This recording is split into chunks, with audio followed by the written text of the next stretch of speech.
Okay, Mr. Cooper.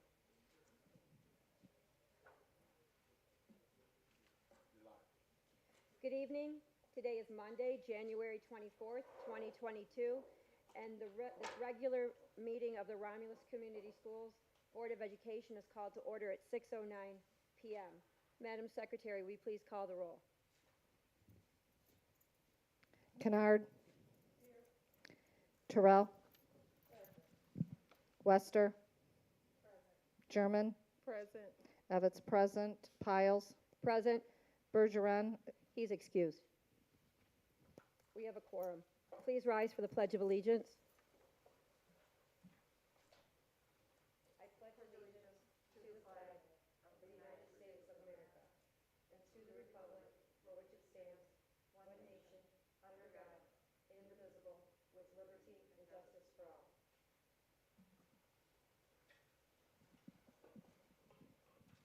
Because of the weather, our athletic teams who were going to be featured in our student spotlight, we've moved them to another meeting. Their practice was canceled, and for safety reasons, our students are not out traveling tonight. So that is the reason for that agenda change.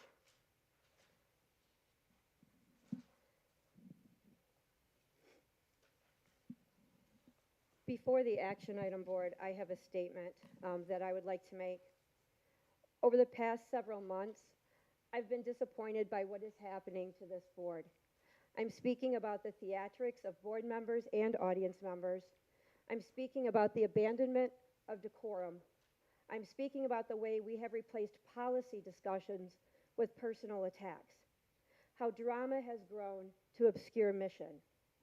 I've been hearing steadily from parents in this community who are watching us in streamed recordings on the internet. They're concerned, and they're losing confidence in this body. They are asking us to please do better. This is a local school board.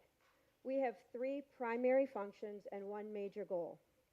We oversee school curriculum, we manage a superintendent to run the district, and we are accountable to the parents of this community for transparent, wise use of their tax dollars, all toward the goal of providing a safe, effective education climate that prepares our kids for successful futures. Squabbling adults who month after month intentionally create a circus I'm embarrassed for our kids to see is not getting us there. It must stop. So tonight, I want to be clear. We are turning the page and restoring decorum to this room. I'm happy to go first. While the members of this board won't always agree, we should do all we can to enjoy open, productive debate, particularly on issues that matter. I believe deeply that the actions of the board, including my own over the past few months, have been necessary and urgent, but I could have done more to bring you, as well as interested staff and community members, along. As board president, I take responsibility for having not communicated as frequently or as effectively as I could have. I will work on that this year because I believe transparency and clarity are important. To my fellow board members, I've prepared a resolution we will discuss in just a few minutes. It is a shared promise to get back to what we are here for. To the people in the audience, we are happy you are here. We want your involvement. We respect your time, and we will work to ensure you can be heard here. We will not continue to tolerate a space where adult behavior fails the standard we set for our kids. We promise you will get to speak, and we promise to listen. But we also promise if you create a disruptive environment, you will not be allowed to stay. This is a school. The rules that apply to the kids apply to the adults as well. To those who disagree with the change in leadership we performed last month, including those who have been talking about recalling several members of this body because of the change in superintendents. It was a difficult but necessary decision. We have real challenges that must be addressed, and no time left to continue down the path we were on. We are not discussing it because it is a personnel matter and there is a lawsuit filed. But the investigation findings clearly underscored the need for immediate action. Recall is any resident's right. If that is what you believe is necessary, by all means go for it. but do not think you can bring a circus into this room month after month to promote it. We have school business to conduct here, and that is what we are getting back to. Thank you.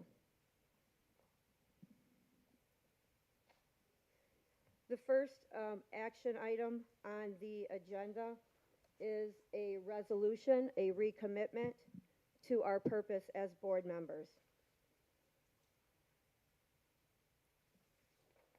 I'm sorry.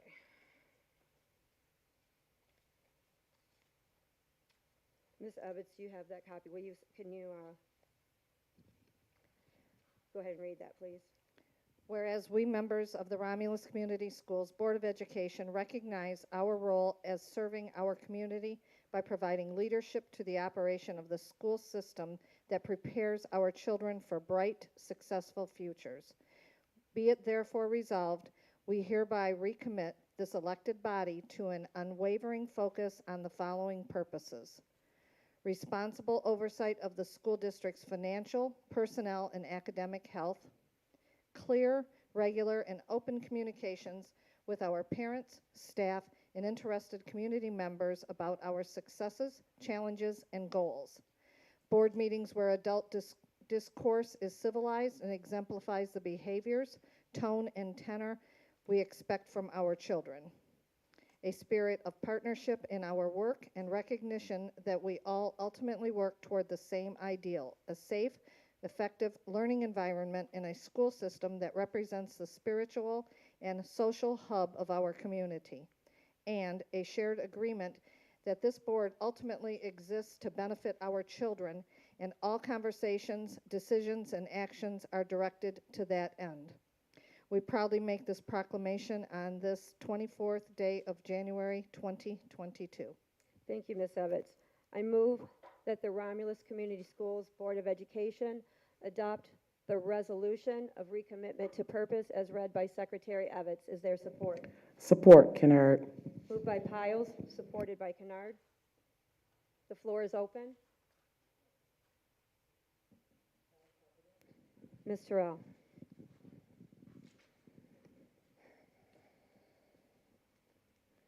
I have a problem with this.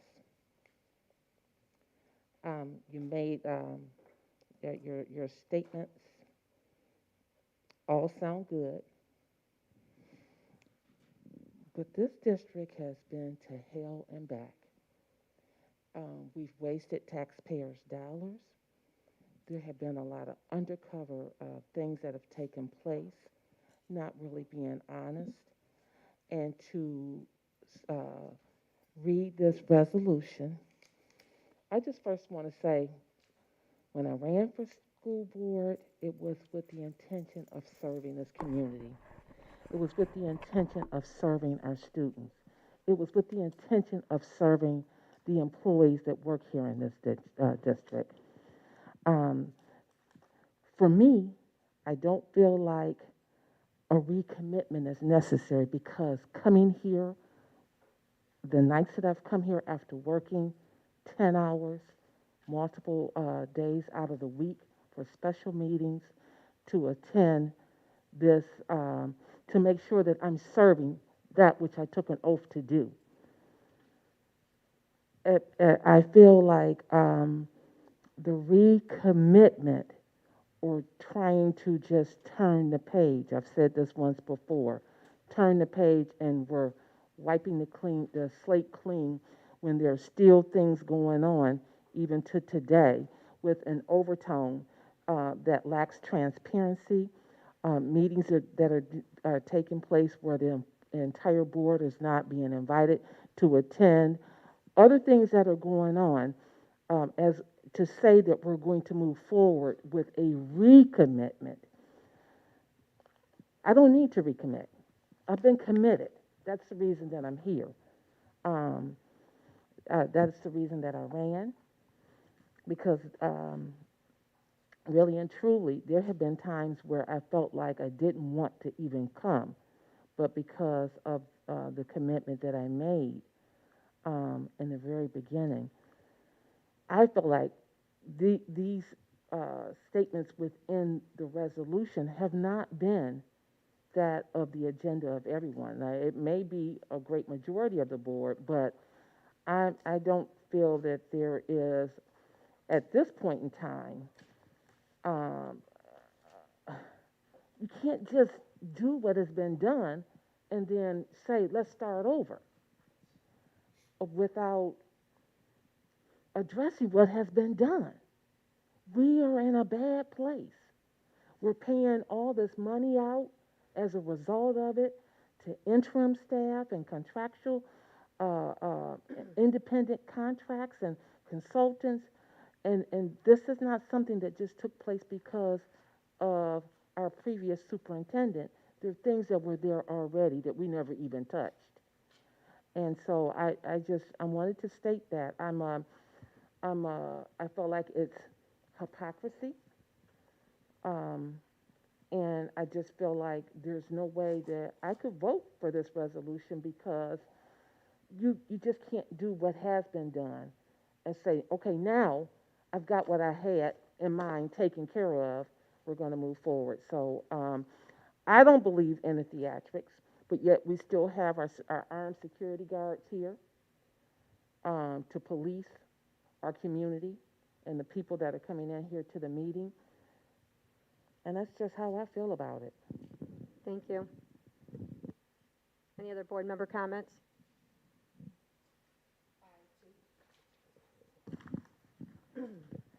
I too agree with my colleague, Ms. Terrell.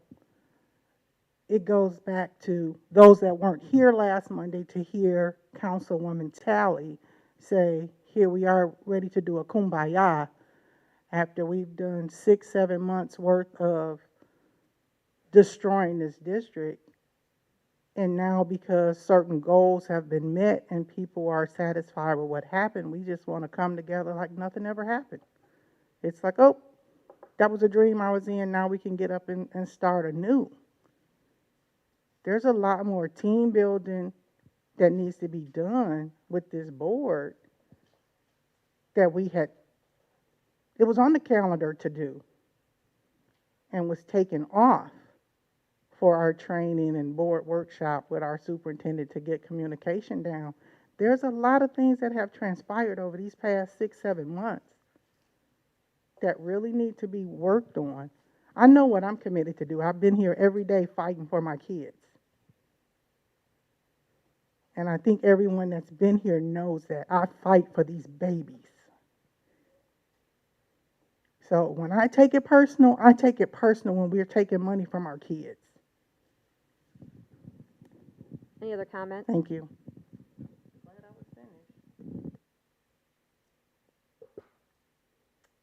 Okay, I would just like to point out to the board that this is not for us to sweep anything under the rug and dismiss it, as stated before, and we have training that we need to do. This resolution is a commitment to civility and focusing on students and making sure that all of our discussions and decisions are student-focused, child-centered. And I respect everyone's right to vote how you feel on this. This is a starting point. It's not a finish line. But if this does not reflect why any individual is serving here, then vote accordingly. Madam Secretary, would you please call the roll? Wester, No. German, Yes. Kennard, Yes. Evans, yes. Terrell, No. Piles, Yes. The RCS Board of Education resolution commitment to purpose passes. Next, we have public comment. If anyone would like to address the board, please turn in forms to Secretary Evans. And everyone who would like to speak will have the opportunity.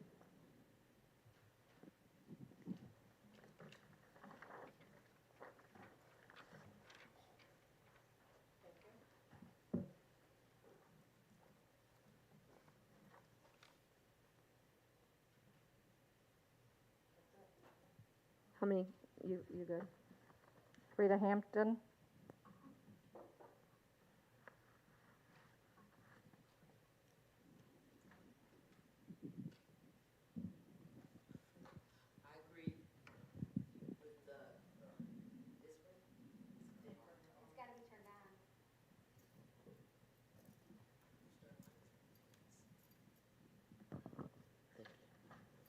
I agree. You can't have a kumbaya. It's like Godzilla came in and knocked all the houses, ate 3 families, and okay, now we can be friends.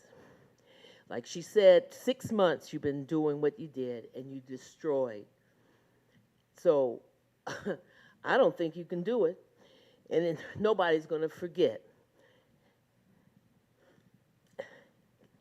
Bring back, try to get back to making a nice, comfy community. You had that when Dr. Edmondson was here. You had that.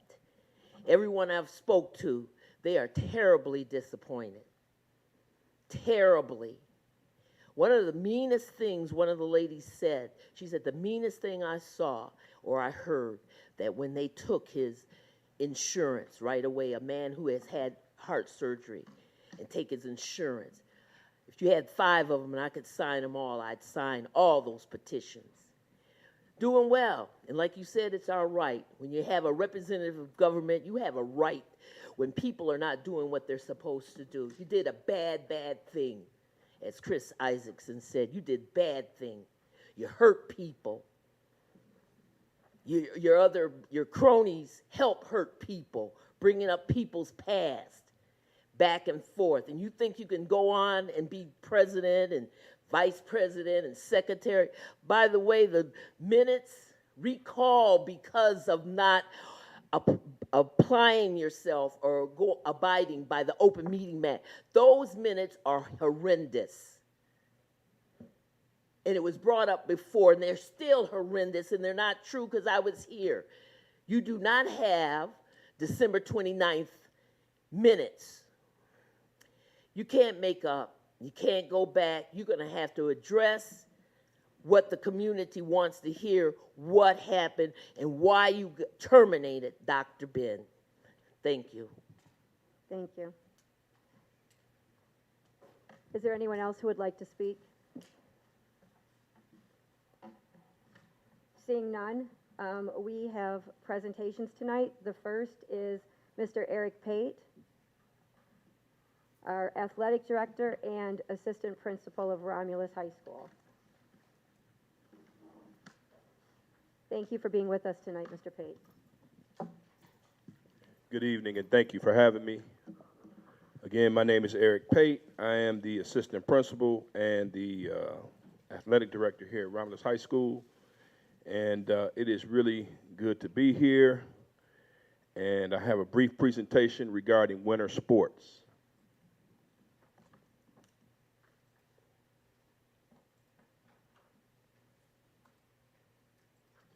And as we're waiting for the slides to come up, I just want to take this time to thank all the folks who support athletics here in the Romulus Community Schools, particularly the head coaches, their assistant coaches, and all the students who have adjusted, because this has been a very difficult time. As you all know, we're involved in COVID protocol. When we returned to school on January the 3rd, 2022, things came to a halt, came to a screeching halt again, and we haven't had a normal, and I hate to use that word or phrase because, hey, this is the new normal. We have to adjust to it, and the students have done a great job in doing so, but we really haven't had that uninterrupted thing that's good with athletics, and the coach in me says consistency and things of that sort since 2018, 2019. So with that, without further ado, I'm going to get to the slides here. Just want to share what's happening. Let's go back to 2021 briefly. When I first came here, one of the things that I was very interested in doing is bringing back the Romulus Holiday Tournament for a couple reasons. When I was coaching over at Inkster High School and athletic director at Detroit Pershing High School, it was a great thing to come out to Romulus High School because they treated you so well. You knew you were going to get some good games, and it was going to be a nice crowd. So back on December the 18th, 2021, we had a Romulus Holiday Invitational. Both the boys and the girls teams participated. There were 5 games in all. The girls opened it up, playing Ypsilanti, their girls team. They defeated them. And we concluded that night with a contest. The boys lost to Saginaw, but you don't lose, you learn. And Coach Buckley and his group are doing well. And I got some good news later on. But just want to highlight, as we reach the second semester, some student athletes and their names. If you can't see that, I'll read them off to you from each one of the winter sports. Mayat Redwine, she's a junior, has a 4.1 GPA. She plays girls basketball. Sierra Hughes, a junior who I'm particularly proud of, 3.4 GPA. Is also a girls basketball player. She came to us from Dearborn Heights, Robichaud. Her mother felt like this was a district that she could excel, and she's done that. She is an honor roll student. Looking at our wrestlers, Salvador Sanchez, a senior, and Cortland Oliver, a sophomore, you see their grade points 3.2 and 3.4 respectively. Then we look at boys basketball and the Searcy twins, Elijah and Elisha. 4.0 for Elijah, 3.6 GPA for Elisha. And I'm telling you, these 2 young men are exemplary student athletes, and that's what we want to see. Not only athletic success, but student success, because student is much larger than athlete. And at the bottom, the good news. Right now, competition has continued. The Michigan High School Athletic Association has allowed each one of the member schools to have member sports compete. So girls and boys basketball are both in first place.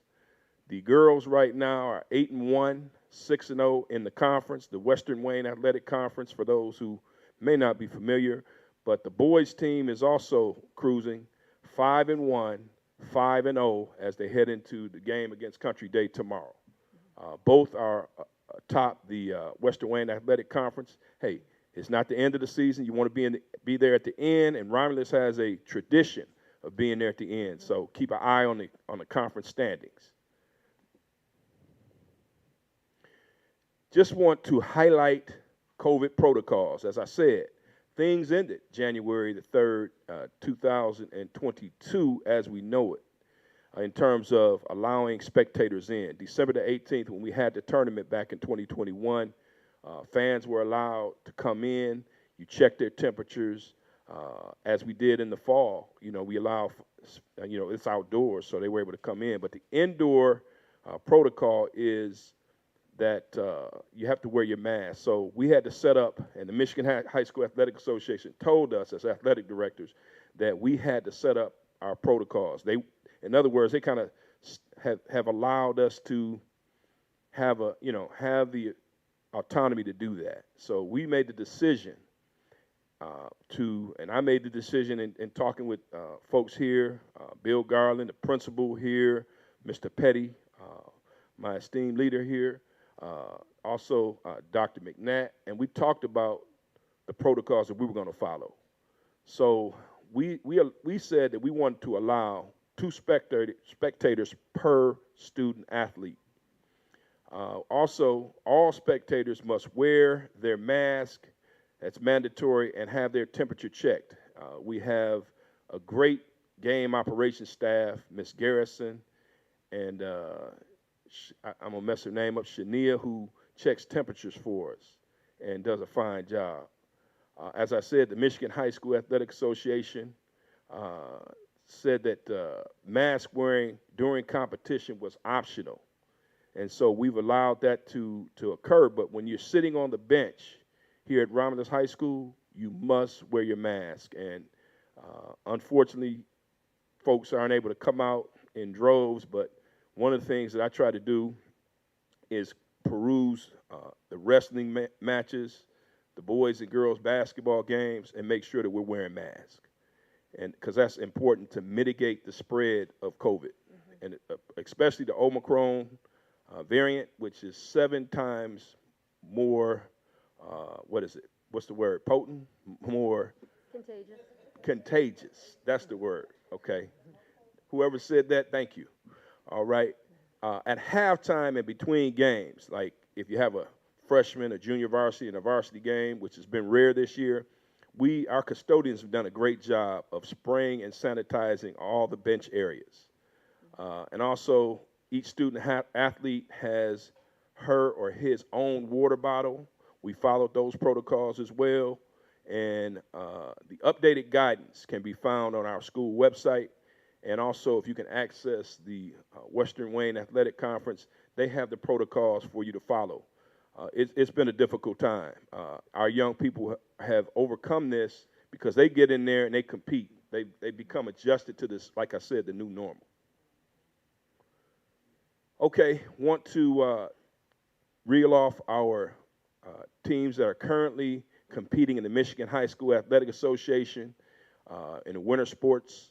Our boys basketball, first off, head coach Herb Buckley. The junior varsity head coach is Devin Newbill, doing a great job, as well as our freshman coaches. They're co-coaches, and they're part of that 2013 state championship team, Deontay Bell and Ken Henry. They're both guest teachers here in our building as well. The girls basketball coach is none other than Paris McCarthy, and junior varsity head coach T. Bond. And the junior varsity girls, hey, they are working hard to improve, not only on the floor but in the classroom. And our wrestling coach, Dan Hines, is doing a great job. He has two young men that are likely going to qualify for state. Cameron Prather, a senior heavyweight, is ranked 13th currently in the state of Michigan. All right, our cheerleading. Unfortunately, because of the decision that was made to, reduce the number of folks out in our buildings, cheerleading has come to a halt. Varsity head coach Erica Joplin and junior varsity head coach Santina Keels, because if she's watching, I just messed that name, but she's going to get me. Her dad and I are fraternity brothers, really good guy, and I don't want Coach Keels to be upset with me. They're itching to get back. And I talked with Coach Keels right before I came in, and she said, let everybody know that we miss being in the gym. So I'm delivering that message. All right, let's take a look at some of the numbers that we have for our athletic programs. Boys basketball, we have 18 freshmen. You see the breakdown for the freshman team and also the junior varsity, as well as the 10th grade, 11th graders, and seniors. We have, in all, in the boys basketball program, we have 30 student athletes. In girls basketball, we have 21 student athletes, as you can see that breakdown. And in wrestling, we have 7 student athletes. And in wrestling, Coach Hines and I have discussed the fact that his numbers have been low. I know for a fact that the COVID protocol has hurt our freshmen in participation. And so we're working diligently. When we get back, the middle school will have some folks that are going to be trying out for wrestling, because what we want to do is build. We want to build for the future. And that's the goal all the way across the board, from girls basketball to wrestling, to boys basketball, to our football program across the board. We just want to build so we can get some of these young people to stay right here at Romulus High School. You see the breakdown for cheerleading. As I said, they have not been able to come and cheer because of we don't want, most schools, and let me be clear, across the conference don't have cheerleaders. They don't travel. I mean, they have cheerleading teams, but they're not traveling because of COVID. That's how serious this has been. And so we have to adhere to, I feel like this, we have to adhere to what the conference is doing. We don't want to be the lone wolf, so to speak, to have, our 20 cheerleaders going and traveling, because a lot of schools do not want you to bring your cheerleaders. That's just the way this thing has turned out. And that concludes my presentation. We are trying to live by the motto of no excuses here at Romulus High School, and we're trying to fortify and enhance what's already been here. A lot of great tradition, a lot of great competition, and a lot of tough-minded young people that want to compete and do the best they can for what's across the front of their shirt, or her shirt, Romulus. All right, any questions? I'm willing to take those. Thank you. All Board right. members, does anyone have any questions for Mr. Pate? Okay. Ms. Lester?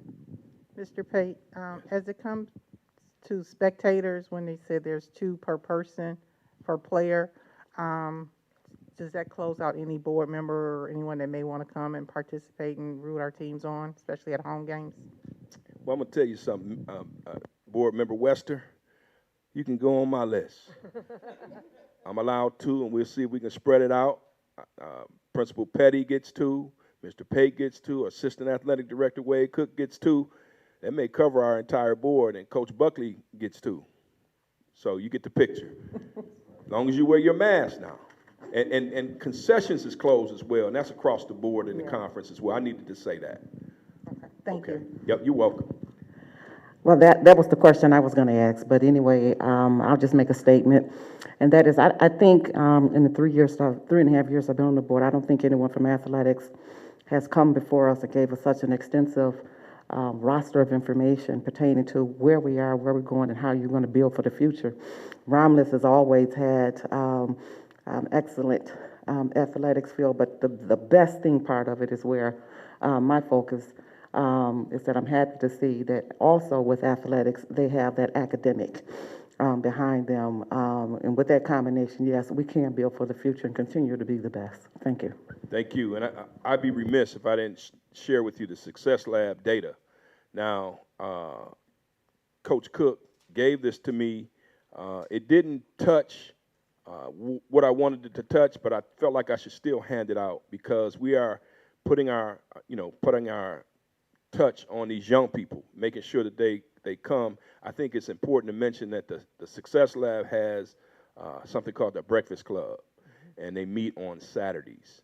And he's going to start that, Mr. Cook is, once we get back to school, so the athletes can tune in on Saturdays, get any tutoring help that they may need, talk about what they need to do to be successful in the classroom. Because just as much as I'm the athletic director, I think that's in small letters. In big letters is assistant principal. Well, let them know that if they're needing any assistance in tutoring, I'm offering my services. Okay. Okay. Thank you. Thank you. And that, I just want to conclude by saying that. I mean, we really, Mr. Petty, Principal Petty talks specifically about young people's academics, not just the student athletes, but I concur. I think that the best way, and I was able to play a little college basketball back in my day, and it's important that folks understand it starts in the classroom. Mr. Pate, as we talk about our wrestling program, and thank you that we are reaching out now to middle school students. So that's something that they can say, when I get to Romulus High School, here's something I'm looking forward to participating in. In the past, we've also had, Mr. Hines has had the wrestling club, and a lot of our students wrestle for Romulus High School, but they're also part of that club. So that club has been able to serve as a recruiting method for us also. Has the club been practicing with the wrestlers during this time, or are those separated, or how has that been working? Well, because of COVID, and that's a great question, Board Member Piles. Because of COVID, it was decided by the cabinet that any club sports, any clubs in general, our wrestling, our swimming, everything had to be shut down because they didn't want them in the building because clubs do not compete or practice under these circumstances, under COVID, with our varsity sports that are actually competing. So I think it's important to mention that. And so they have not practiced with the varsity wrestlers at all. Okay. It's for safety reasons, and Right. that's the same thing with the swimming and any other clubs that we've had here. They have not met. And when we resume in-person learning, will then the clubs resume practicing?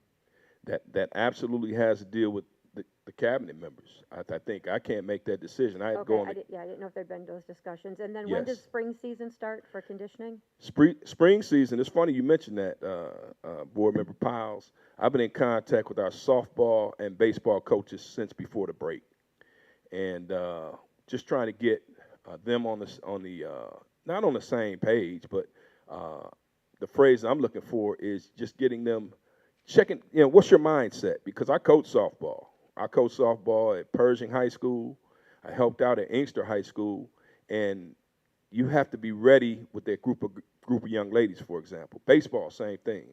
Now, I'm not a baseball guy, but my experience is that you prepare for that season at the beginning. Now, there's some rules you have to follow under the MHSAA, but you can certainly get with your group and start some conditioning and get them in the mindset of being prepared for when the games actually really start.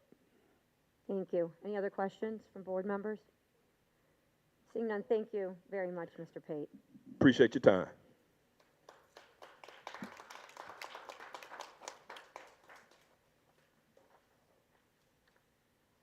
Next, we have presentation on footprint right sizing, Mr. Sean McNatt.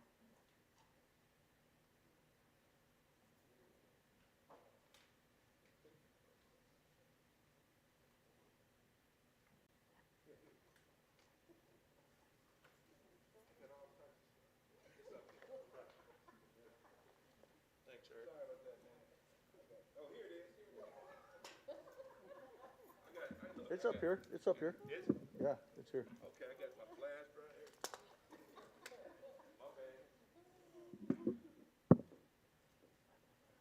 here. Before I get going here, I just want to add something and correct something that Mr. Pate said. Mr. Pate, just so you know, it's Mr. McNatt. I don't have a doctorate. So, but with that being said, I want to lead into, and I just want to say that this is the last time the Board of Education will probably refer to him as Mr. Eric Pate. So as of Friday, if not sooner, it will be Dr. Pate.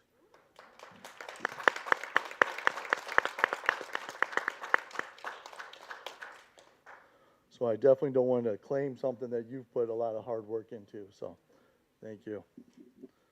And the district will be better off for your experiences. So I've been asked to speak about the footprint, the right sizing of the district. And so I have a bunch of data for you. All of my presentations tonight will be provided to the interim superintendent, Dr. Weatherspoon, and we have communicated on some of this data prior to this meeting as well. So first, let's go through the Merriman property. It sits on Merriman Road, that's why we give it the name. And I want to share this in this presentation. This is the latest data that I have from the sales rep, Bob, regarding the prices. And so when I was talking to Bill Garland, he said, I believe those prices have been changed and dropped. And we had that conversation with Bob, and I've not received any written data on this as well. So, and I'm going to go through and give you some facts, and then I'll tell you the status of each one of these properties. And so as you can see at the bottom, a complaint has been filed. And so what happened was that the school district believed that they had the building sold and rented. And then on November 23rd, the school district, through legal counsel, sent a letter asking the tenant to vacate the premises. They gave them 30 days. On December 23rd, they did not do that, and our attorney filed a complaint this morning on January 24th.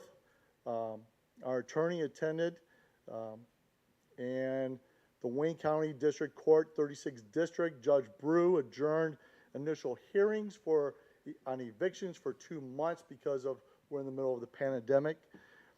To expedite the process, and because Wayne County District Court normally only hears the eviction cases for the Detroit properties, the case is being transferred to the 34th District Court, and the new hearing date is scheduled for February 9th at 11 o'clock, and our attorney will be involved in attending that as well. So I will update you and update the superintendent if I hear anything more in the next couple days as to that date. Mount Pleasant property. It's also known as the Superior Street property because that's the road it's on. The property is for sale. I have some pictures on the exterior and the interior of this. The exterior, you'll see that we have it boarded up. And we do not want anyone to go into the building. We don't want Mr. Garland to go in. We don't want to do a board tour. I'm going to share a couple of reasons why. You'll see 4 pictures here. And one of the reasons is it's mold. You have a severe case of mold within the building. If you have to go into the building, you'll have to get a suit on, one of those hazmat suits, and walk through the building and such. Things are falling. You probably have to wear a hard helmet as well because things are falling from the ceiling.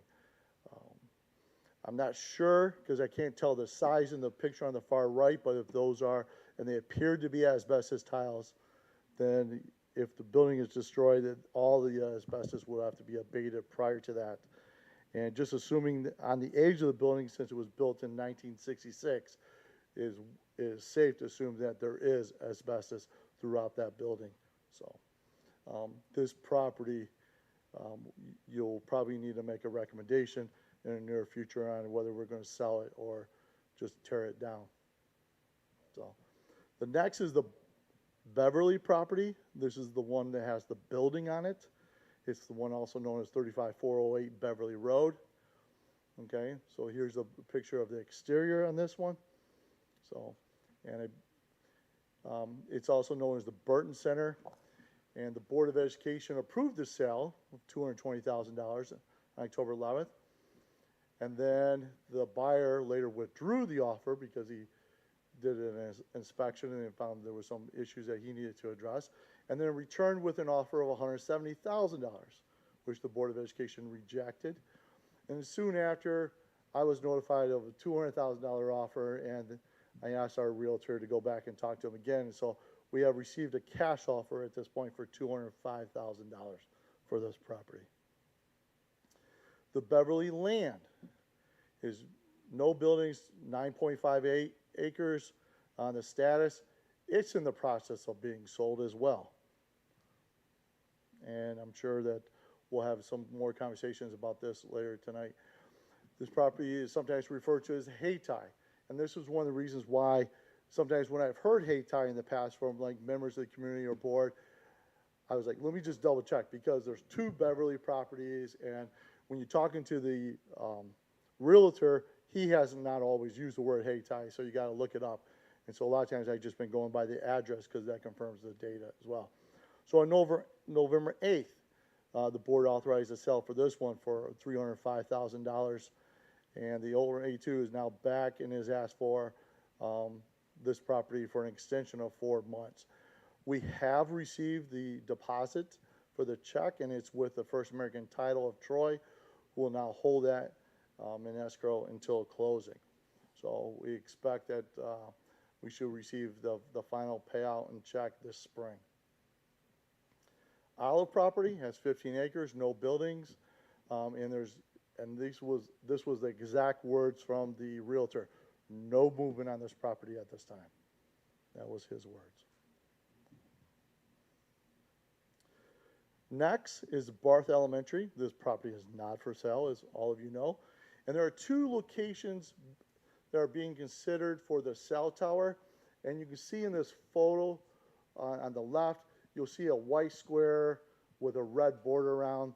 Those are the 2 locations that they are considering. The rent will be $1,200 a month. There's additional 4 more services that could be added.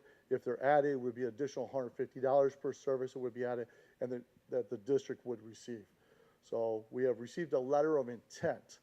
So what the board is deciding on later is just a letter of intent to allow them to go in and inspect the grounds and so forth. It is not, by accepting, voting on that later this evening, it is not a contract that we have entered into to put a tower up. It's a letter of intent, and you have that contract in your, you have that letter of intent in your possession. So, buildings in operation. So Dr. Weatherspoon has asked me to find out the year the building was built. So you see that our buildings are ranging from the 1960s to year 2000, you'll see that the enrollment is in each building and then the capacity. So some of the buildings are not even at 50% capacity right now. I asked Bill Garland for the numbers on the capacity, and he went through and he counted the classrooms and saying that approximately if each one was around 30, that would be the capacity of the building. So, any questions? Thank you, Mr. McNatt. Ms. Evans? Hi, as I'm looking at the locations of the tower for Barth, one of them appears to be very close to the track in the back. And then the other one is way toward the back of the woods, far away from where the kids would be. Also, when I was looking at the proposal or the contract, at one point we were told that they would be putting in their own driveway and that this would be a fenced-in, lockable tower. I don't see anything like that in their proposal. Do you have any information on that? I don't know if it's from the conversation I had with Bob or if it's something I've read, but it's supposed to be a 50 by 50 enclosed parcel that they're looking to rent. So I'd have to pull up the Tilson contract, or not contract, offer letter, and I'm doing that right now as well.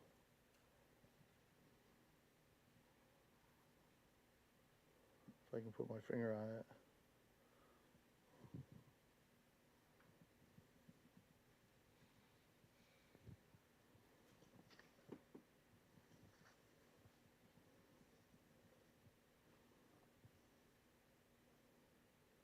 Yes, under premises, Tilson proposes a lease from you, 5550.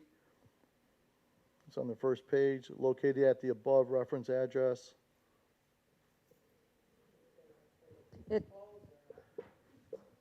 Right, it doesn't say that it was anything, and it doesn't have where it's at, where you would access it.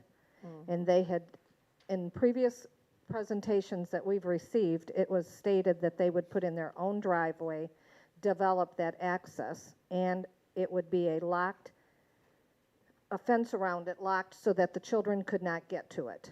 Because technically it's part of the playground. At one point, that area was soccer fields and baseball fields, right? Yep. And that was a concern of all of ours. And also, one other thing is, has this been presented to the city, and do they have permission to go forward with the city? It's my understanding from talking to Phil Clark, this has been presented to the city. And it was accepted? I do not know if it was accepted. I can research that and get you an answer in the next 72 hours.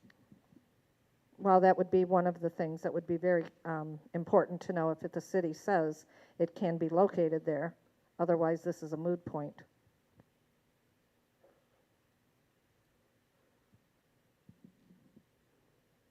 Yeah, Mr. McNatt, if we can get details on that, thank you, Secretary Everett, for raising that point. I know when this first came before us, there was confusion about the cell tower. The city had said that the person interested in placing a tower thought that the city would be the ones placing the tower there. So, and we haven't received an update since then. So if the city did approve this and those details have been established, that information would be beneficial, please. And then the other question I have about Merriman and the Merriman update was, have we figured out what the Merriman property actually is, if it includes or does not include a dog park?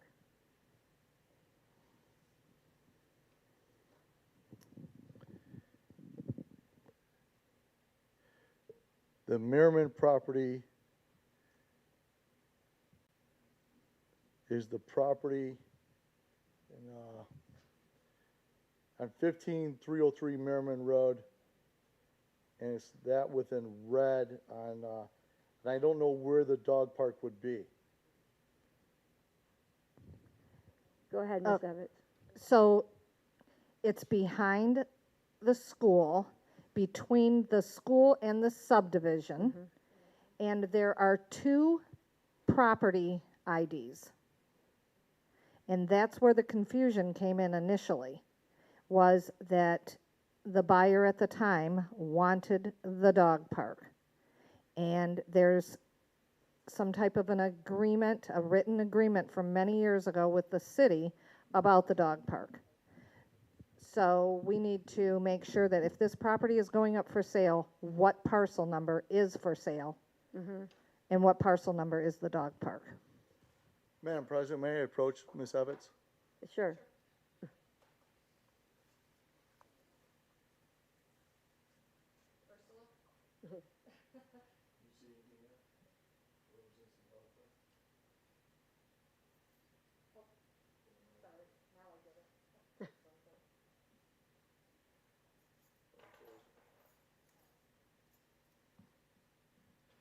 We had an aerial view and we couldn't even tell. Because when I asked, have you seen it, you've done a topical survey on it, and the realtor didn't know what a topical survey was.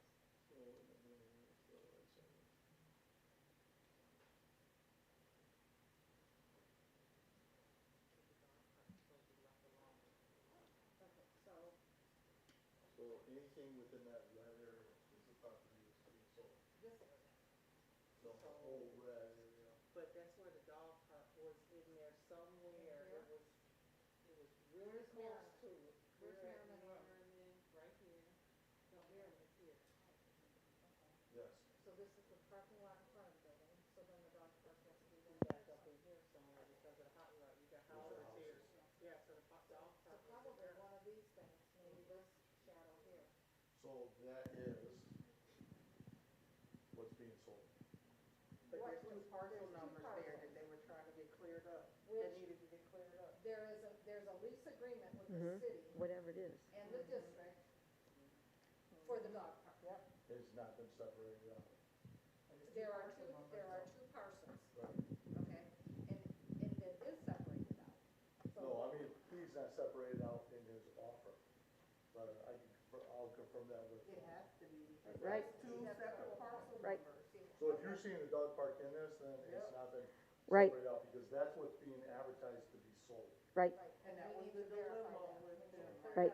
So, yeah, we can't sell something that is being leased to someone else, so Okay. we need to make sure that that is, the whole situation with, yes. Madam President, may I please? Yes, Ms. Terrell. I have a quick question, as it relates to, Your mic. the footprint right sizing. And with your presentations of the real estate property that we have, but also you've noted the number of school buildings and the students, or indicated that they're less than 50%. This footprint, is this to determine the elimination of schools, or what is the purpose of addressing both the real estate and the school buildings? As a declining enrollment district right now, it's something that we always have to take a look at. So at this time, it is a springboard for maybe future conversations. It's just something for the Board of Education to take in, consider, and there may be future conversations down the road.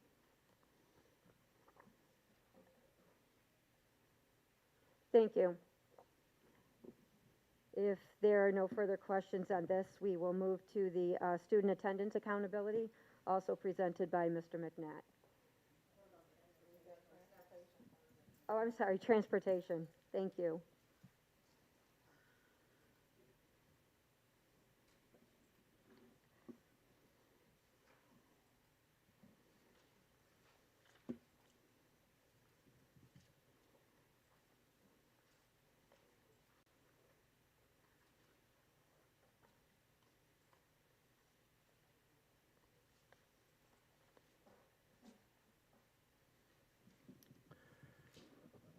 Thank you, Mr. Cooper. So as we look at our buses, just so you know, the average bus costs slightly over $100,000.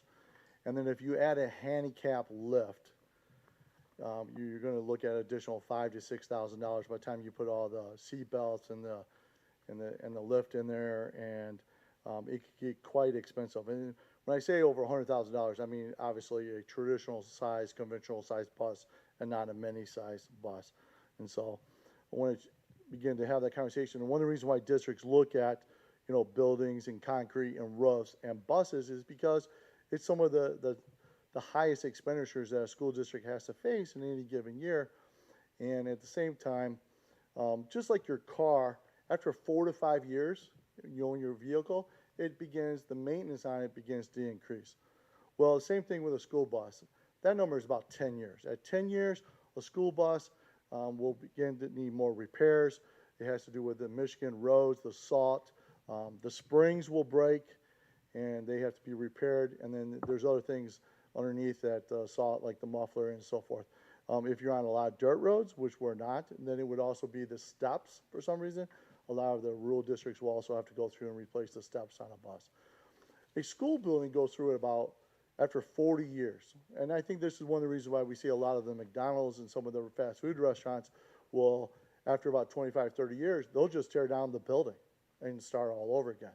But for our buses, and as we begin to focus, it's 10 years that typically a district will run a bus in its regular fleet, and then it'll be a sub bus for approximately the next 2 to 3 years.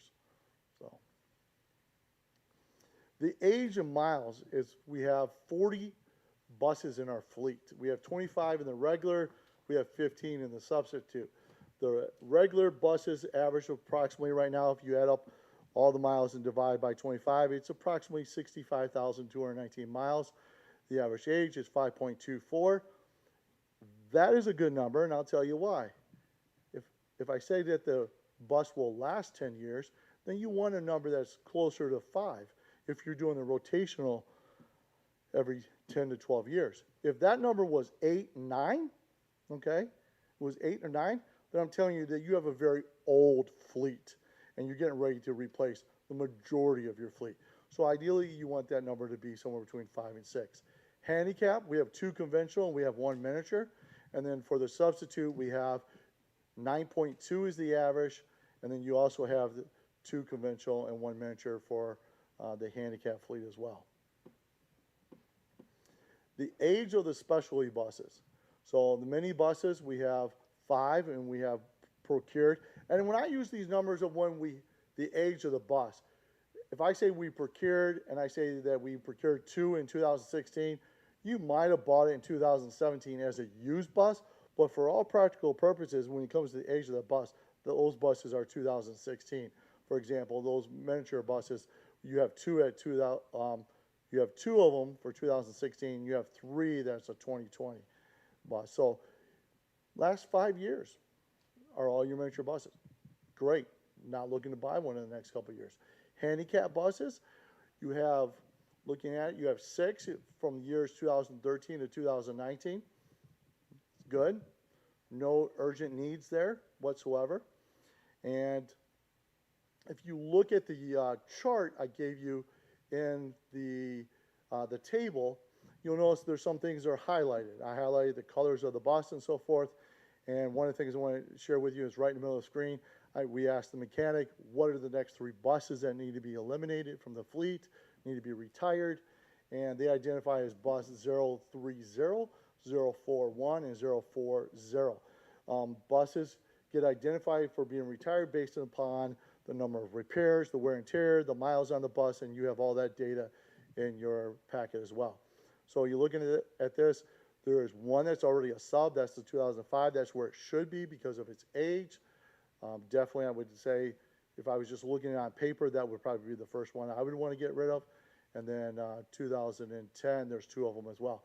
Now, let's look at the age at the top, at the table. In 2005, you have 1 bus. 2010, you have 9. 13 is 1. 2015 is 13. You like to be nice, even numbers across the board so that you're not having a huge hit to your budget. In 2016, you bought 4. And the other thing about this, if you go back and you think about where districts we're at in the state of Michigan in 2008, 9, 10, 11, 12, we were in great decline. We were in the Great Recession. The governor was cutting the per pupil allowance by anywhere from $300 to $500 per pupil. And so a lot of school districts, that's one of the things they cut. They cut their busing. And it looks like there were some hits to this as well, because you don't see buses 11, 12, or even 14. But then 15, 13. When you see something like that, you have to wonder, was there a bond that was passed, a millage, or where the money came from? Now, the bottom looks at the future. As you look at the future, this is what the procurement plan looks like going forward. 2023, looking at, and this is without any increase or declining enrollment. This is saying that we are flat at this moment, okay? You would need to procure 3 buses. 2024, 7. Because the district skipped years, because of the age of those buses, you wouldn't have to order a bus in 25 and 26. But I want to remind you, then it hits you, because you're not buying 3 to 4 buses. It's going to catch up with you. Look at 2028, how many buses you would need to procure based on the current plan of the age of your buses, 13.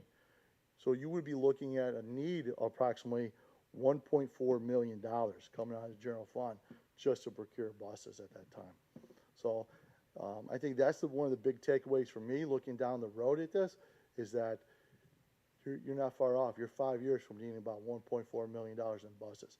One of the ways to curb that is in years 25 and 26, start getting some buses in, and so you don't have the big hit in a couple years later. So 15 sub buses, it's a little high, I'll tell you. Sometimes I wish I would have had that in my past. So that might be something that you can delay going forward as well. Ms. German?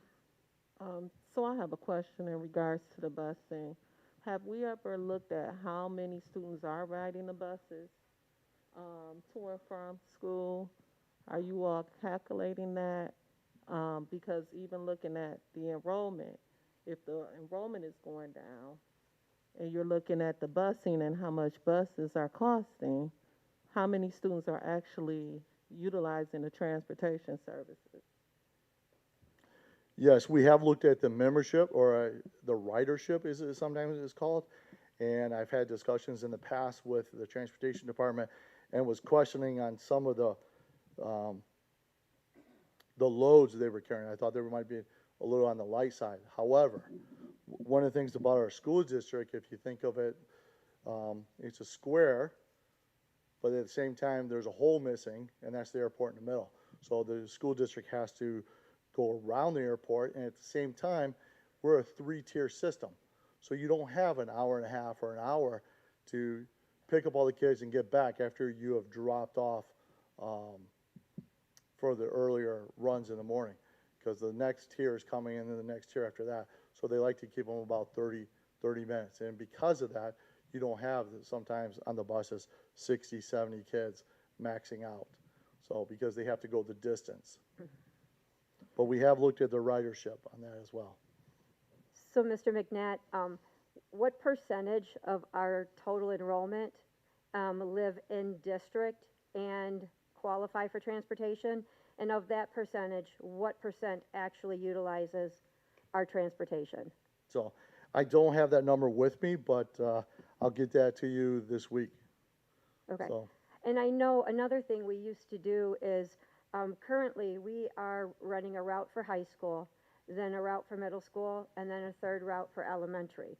We used to pick up high school and middle school together, drop off high school, and then take the middle school students to the middle school. So we were able to run 2 routes, one for secondary, one for elementary.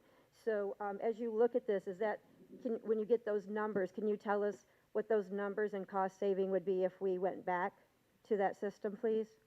Yes. And then the final question I have is, where is the state right now with electric buses? I know about a year ago at an MASB conference, they talked about coming into the future, a percentage of the fleet must be electric buses. And I know currently there's a pilot program in Ann Arbor and Roseville where they're using the electric buses, and DTE has provided grant funding, and these buses will save 40% cost savings versus the traditional diesel buses. So where's the state with the timeline of mandating a certain percentage of our fleet be electric? I do not have the date of when the state is mandating. I do know that they are encouraging it, and there are some grants that are out there. Dr. Weatherspoon and I just briefly had a conversation about that, about EV buses, electrical vehicles. I do know that they were also putting this area, they were promoting propane buses as well because of the emissions of the diesel buses. So I do know that, and there's advantages to those as well. So the district would have an option for those because, as well as the electric, and because there's grants for both of them is why I bring up the propane ones. All right, thank you. On to the student attendance accountability. Okay, just give me a moment, please. Mr. McNatt, I do have one question. I'm sorry, President Piles. At one point, I had questioned about replacing the buses, and Mr. Garland had stated that we can get buses pretty cheap through RISA. So I just wanted that to bring that to your attention. He had stated that we could scrap the buses more financially responsibly rather than sell them. They were worth more scrapped than they would be to sell.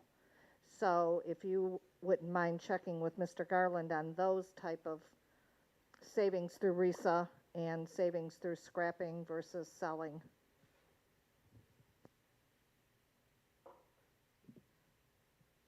Yes, and I can speak a little bit to that right now.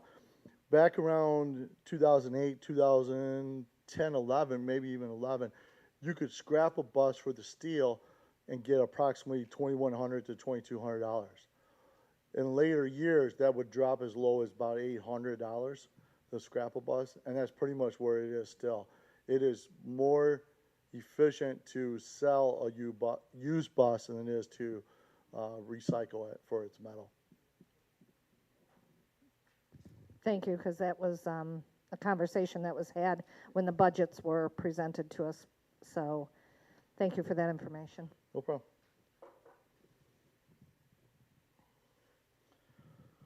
So one day in Dr. Weatherspoon's office, we were talking about partnerships and resources, and he asked me to look into a couple things. And so I was grateful to have the opportunity to do that. And we were talking about student attendance and how to make this more of an accountability. And I want to go through some numbers with you and some opportunities that we have going forward. We have partnerships that we're developing into two key partnerships. One's already here and the other one's on the way. The Romulus Police Department, as you know, you approved going into a contract with the student resource officer. And in talking to the chief of police, he said that, yes, I could share this. If we do this, it would be Officer Rodney Cofield. And the priorities of that position is the top three, and the chief and I confirmed this as well, is first always on the safety, two on the crime prevention, and three on the mentoring and the relationships building. And so with that being said, the city is voting on the contract tonight. So I just want to share that with you. So the other partnership we already have, and Dr. Weatherspoon in his past is utilized this resource, and it's already here, but yet we need to expand upon that. And so he's charged me to talk into the Department of Human and Health Services. We have a social worker. Her name is Ms. Quellen Stovall, and her priorities in talking to her supervisor, Ms. Lewis from the State Department, is to improve student attendance, rewards for academic performance, and also to reduce the barriers. Okay, so, and those are things with, and I'm going to come back to both these partnerships as it relates to student attendance as well. The responsibilities of the Office of an Attendance Officer, okay, is what we're looking at. When I was speaking to one of the administrators, I said, if we have a truant situation, who handles that? And they said it's the building principal. So once again, it's on the plate of the building principal. And I would tell you that they're highly qualified, they're educated, and we have a great group of principals, and they're capable of doing a lot. But eventually, something's going to fall off that plate. And so I think it's a reactionary thing right now where counselors and other social workers will bring it to the principal and say, look, we have a situation. What I'm saying is that we don't have anyone that's proactively with that narrow focus of to increase student attendance, and how do we do this, and who's absent, and tracking that data. So I know the font on this is quite small, and there's 2 pages of it, and I'm going to give this to you later through Dr. Weatherspoon so you can read it. But this position, the key words in this is they coordinate the referral process. So they would speak with the social worker at the high school for the partnership we have with the department. They would also visit with the families in the homes. They would make observations about the situations and assess student special needs. They would also look into getting removing the barriers. So once again, they're working with the health department as they have a social worker here. And then they would research and trace students' change. Maybe it's home address, telephone number, maybe it's a busing issue. I can tell you, and I know Angela, we probably had this talk, or she's had the talk in her career as well. If you suspend a special education student and you suspend them for a while and they don't come to school, then you have changed their placement. And so if that becomes a pattern, then that's also something we need to know. How come the kid wasn't in school? Well, we took away the transportation and they didn't have a ride, so they stayed home. So the second page is about responsibilities as well. It collaborates with the school staff to develop intentional interventions for students who are truant. And it serves as a liaison between the schools and local agencies. So they may be working with the courts, they may be working with the SRO. The SRO may be going to the home with them. And so we typically don't like in education to send a staff member to a home by themselves, so this would be something they can help partner with us as well. Here's the end goal of this. The end goal is that we would like to change the behavior of some of our attendants, and we've looked at some of the data, and we sometimes in around mid-November it becomes very a trend. Maybe it's the hunting or the flu season starts up, but we dropped into the 80s in November for our daily student attendance across the district. And during that time period, I know I was having people look at that because, as many of you know, if you drop below 75% for your daily attendance, you do not get to count that towards a school day. And of course, there's no state aid, and that just means that you prolong the school year. So the behavioral change you're looking for is the Romulus attendance officer would be tracking student attendance, enforcing the rules about truancy, and investigates cases of prolonged student absences. And I put these two on the same slide together because if you look at this, they're 2 completely accountability pieces. If you look at the pathways to potential social work on the right, it's all on the reward system. And they're looking to improve student attendance and give out rewards for academic and reduce barriers. But what about the other side, the left side? Who's doing the tracking of the student attendance? And so one of the things that we've asked for in working with the Department of Health is we've asked for a middle school social worker through the department as well. And so we're on the list and they're going to consider this. But this is 2 different approaches here, and yet they're both are needed right now, and we don't have the one on the left. So whether you call it an attendance officer, truant officer, I know in the past in working with Mr. Cooper and the principals and Mr. Henry, we proposed through the ESSER 3 grant some assistant principals. You could allow grant fund to play for it through ESSER, and one option would be to sign that and say to one assistant principals, you're going to be placed in this building, jump in when the regular principal's out, but on a day-to-day basis, you are the K-12 attendance officer, and we want you to track it. Here is your roles and your responsibilities for this. And so we want you to work in that, and that would be something we can do through the grant as well. So in looking at this, one of the things I noticed is that when I've done my conceptual models, I've always done it from a standpoint, you put students in the middle first in the conceptual model. And so in this particular one, I didn't. Originally had them in the middle, and then I'm like, no, there's a gap there right now. And it's right in the middle, and it says attendance officer.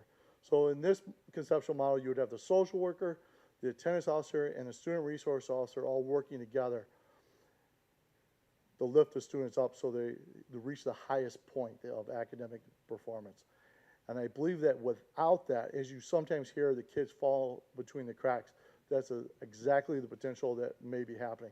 That some of the students could be falling between the cracks because we don't have an attendance officer or our own truant officer. So that's why I put the attendance officer between those two bodies, because it would help bridge that to lift all the kids up. So, any questions? I have a question, Mr. McNatt. How many days this current school year has the district dipped below the 75% required attendance? And what is the breakdown between those attending in person versus those remotely? Unless it's happened in the last couple of days or so. Best of my knowledge, 0 days we have dipped below 75%. For remote also? I have not looked over the last couple of days, the Okay. last week or two. So we're hitting 75 or higher attendance every day. Okay. But we're concerned about having an attendance officer to make up that 25%, or are we looking at going below? Have we lost funding? I'm just trying to, because I know we've had people assigned to do this duty. So if now we need that to be another position, but we don't see attendance problems, and I don't want to say that if 75% attend, that it's not a problem, that the other 25 don't. I'm just trying to get a better understanding of this position, being the need for it now, and why the duties were lifted from those people that previously were in charge of attendance.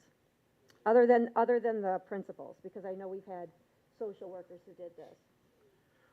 So around November 11th, we went from 85, and I'm going to read the next, I'll say, 7, 8 school days, okay? We went from 85.8, 84.6, 89.6, 87.8, 88.3, 89.7, 87.3, and then we start to climb a little bit, the peaks and valleys, 87.3, 89.1, 85.1, 86.8, 86.8, 87, 89, 88, 86, and then it starts getting up to 90 around beginning of December. So those numbers of kids that were absent during that time period are in the hundreds. So that range, like for example, when we had 85.8, 88% that, present, we had 374 students that were absent, greater than any one of our elementary buildings. 382 on November 12th. And what was the percentage? 84.66, and that's probably the lowest on the data that I have in front of me. So I have a question. In regards to the attendance, especially when you have a number of schools, how many attendance officers are you suggesting? Are you recommending for to address this issue? Because I see it as a deeper issue that it's not just an attendance officer that needs to support in this area. I see that, the teachers are, committed. It really needs to be a system that's in place, like some protocols that everybody has to follow. I'm concerned. I mean, we're worried about an attendance officer, and I'm surprised that a social worker is addressing attendance issues. So if I understand your question, it's how many would I recommend? Is that correct? Well, I'm looking at the overall deep-rooted. Number one, I would like to know what's the truancy number? What's the percentage of students who are truant in the district? And how are we addressing those? You know, just because we don't have an attendance officer taking care of it, it still needs to be addressed. And not only that, I don't see it as being a one position situation. I think that it requires everybody, you know, supporting and understanding what's the issues with our students. So the data that we would need to pull, and that I do not have at my fingertips at this time, is the data that would say unexcused absences. That would be the number for how many kids were truant. It would be unexcused absences. And, Well, no, that doesn't, truancy doesn't mean unexcused. Truancy is truancy. If a student is absent, they're absent. However, when I was in a building, okay, if you had a doctor's note, it was an excused absent and it did not count toward truancy. That's not true.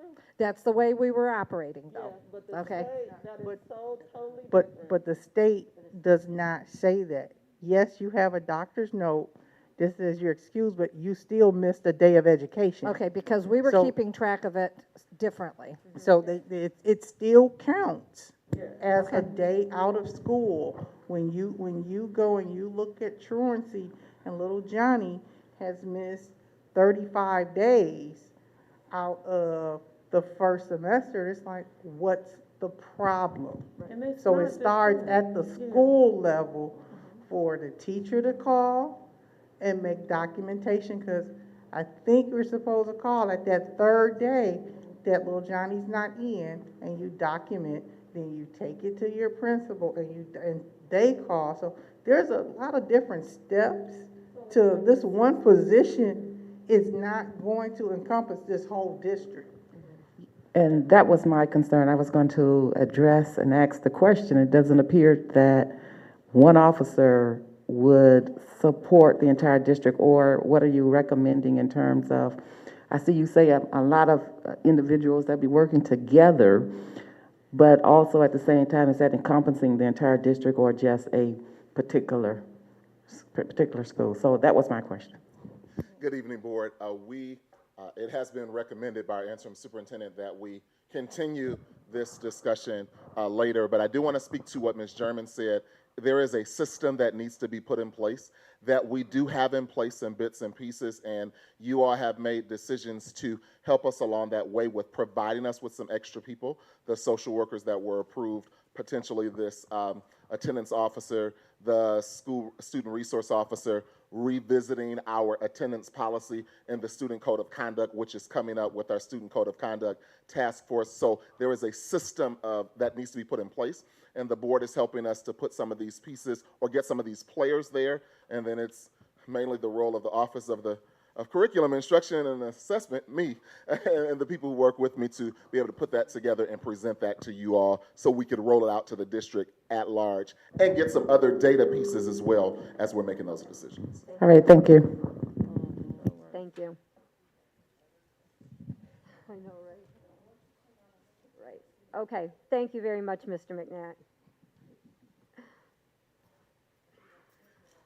I know, right? We are at the consent agenda. All matters listed under the consent agenda are considered routine in nature by the Board of Education and will be acted upon by one motion. There will be no separate discussion on these items. If any member of the board requests discussion of an item, that item will be removed from the consent agenda and will become the first item of business under the report of the superintendent portion of the agenda. A, to approve the minutes of the Board of Education, January 10th, 2022 regular meeting, January 17th, 2022 special meeting, January 17th, 2022 closed session, and an amendment to the December 27th, 2021 special meeting. B, bills for payment. There are none for approval at this board meeting per business finance consultant Shelby Fryer.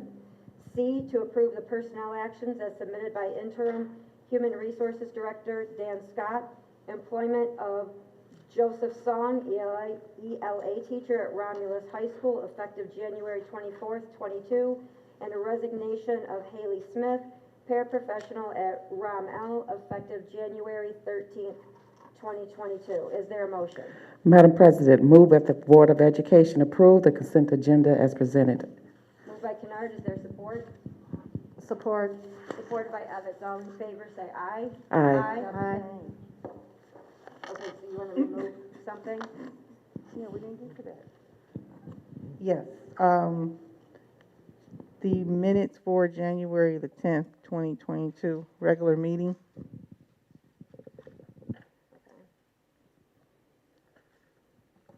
So Vice President Kennard, will you It's really a simple one. amend your motion, please, to pull out the minutes of January the 10th and approve the consent agenda as amended with that item removed? Move that the Board of Education approve the consent agenda with the removal of the January 10th, 2022, as presented with the amended. Moved by Kennard. Ms. Evans, do you support? Support. All in favor, say aye. Aye. Aye. Those opposed? Motion carries. The consent agenda is approved with the January 10th regular meeting minutes removed. So now we are at the report of the interim superintendent. The first item for discussion will be those minutes. So Ms. Wester, you have the floor. It was really simple. I just wanted it noted on the record. I was absent, but was excused, so I just really want that on the record.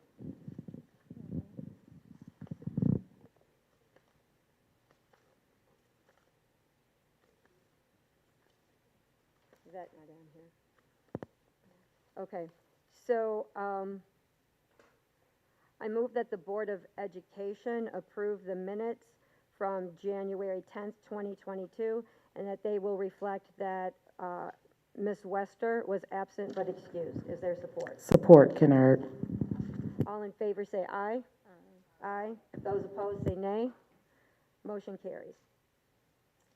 Dr. Weatherspoon, the floor is yours for the report of the interim superintendent. Thank you, Madam President, members of the board, good evening. I would request, Madam President, to let Mr. McNutt finish the items that he's responsible for, and then I would finish with my comments. That is fine. Mr. McNabb?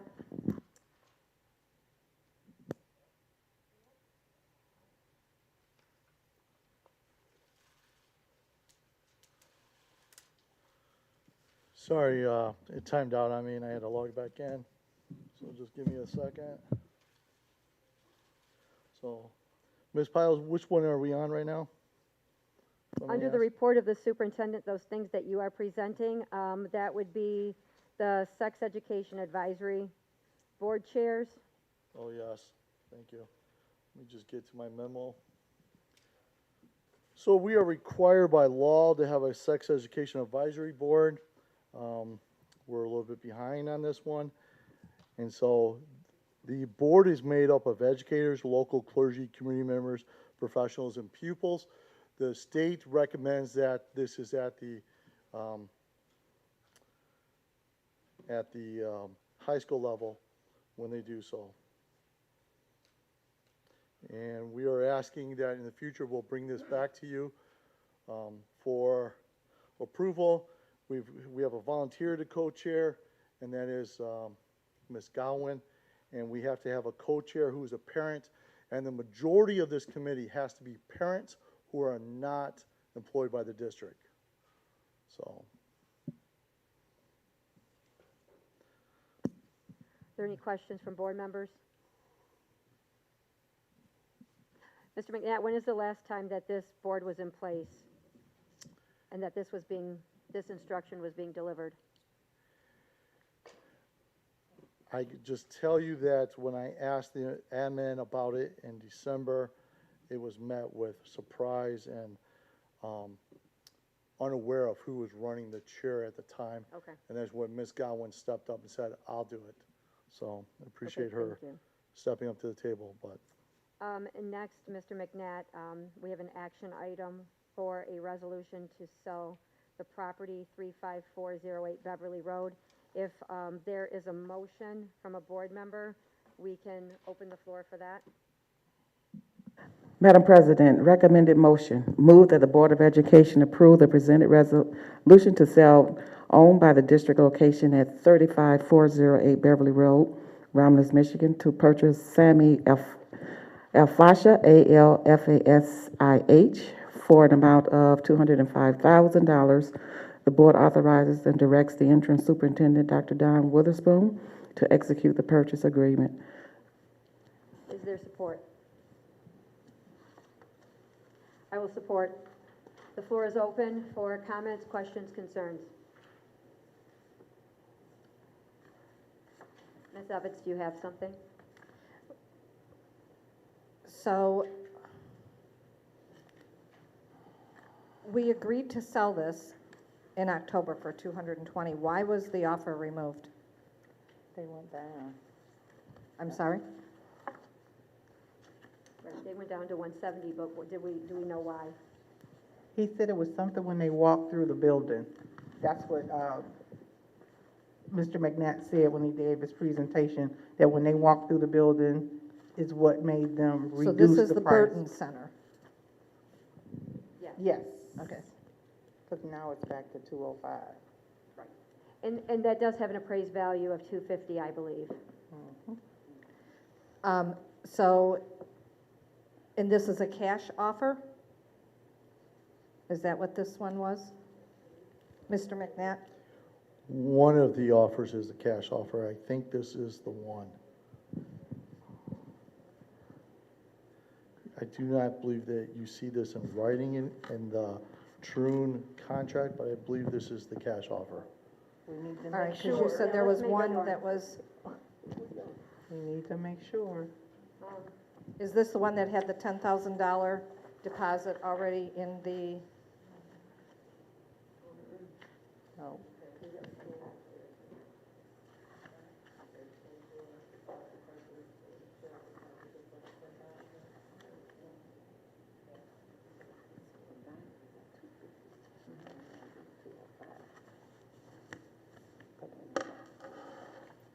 I'm looking through this contract. Where does it say in here? Does it say in here or anywhere in our paperwork that this is a cash offer? No, I get that from talking to Bob and Phil Clark. Oh, yeah, oh, it does say, payment of purchase money is to be made in cash, cashier's check, or Okay. bank money order in the amount. Okay. Terms and conditions, number 1. Okay, very good. Thank you. I just knew I got it. I remembered it from conversations I had with the two gentlemen.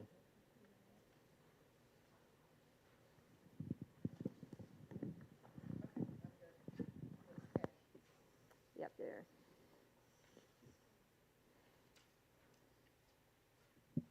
Yes, and the closing and the cash payment will be received, paid in full, within 30 days after execution of this agreement. So, any other questions from board members?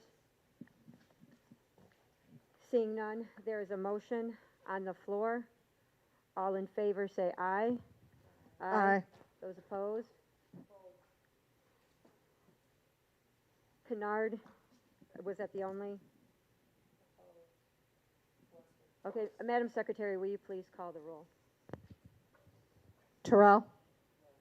I'm sorry? Wester? Kennard? Evans, yes. Piles? Yes? German? Yes. Motion fails. For those who voted no, please forward any concerns or additional information that may be needed to Dr. Weatherspoon and Mr. McNatt. Thank you. Mr. McNatt, we next have the action item on the cell tower at Barth Elementary. If a board member wants to make a motion, we can open the floor for that discussion.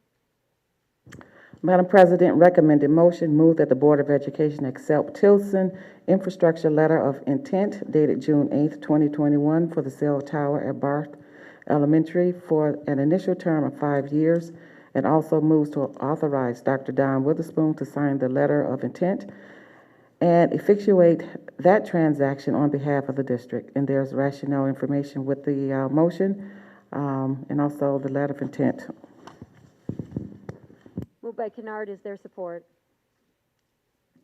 I will support. The floor is open for discussion. Do we have comments, questions, or concerns from board members?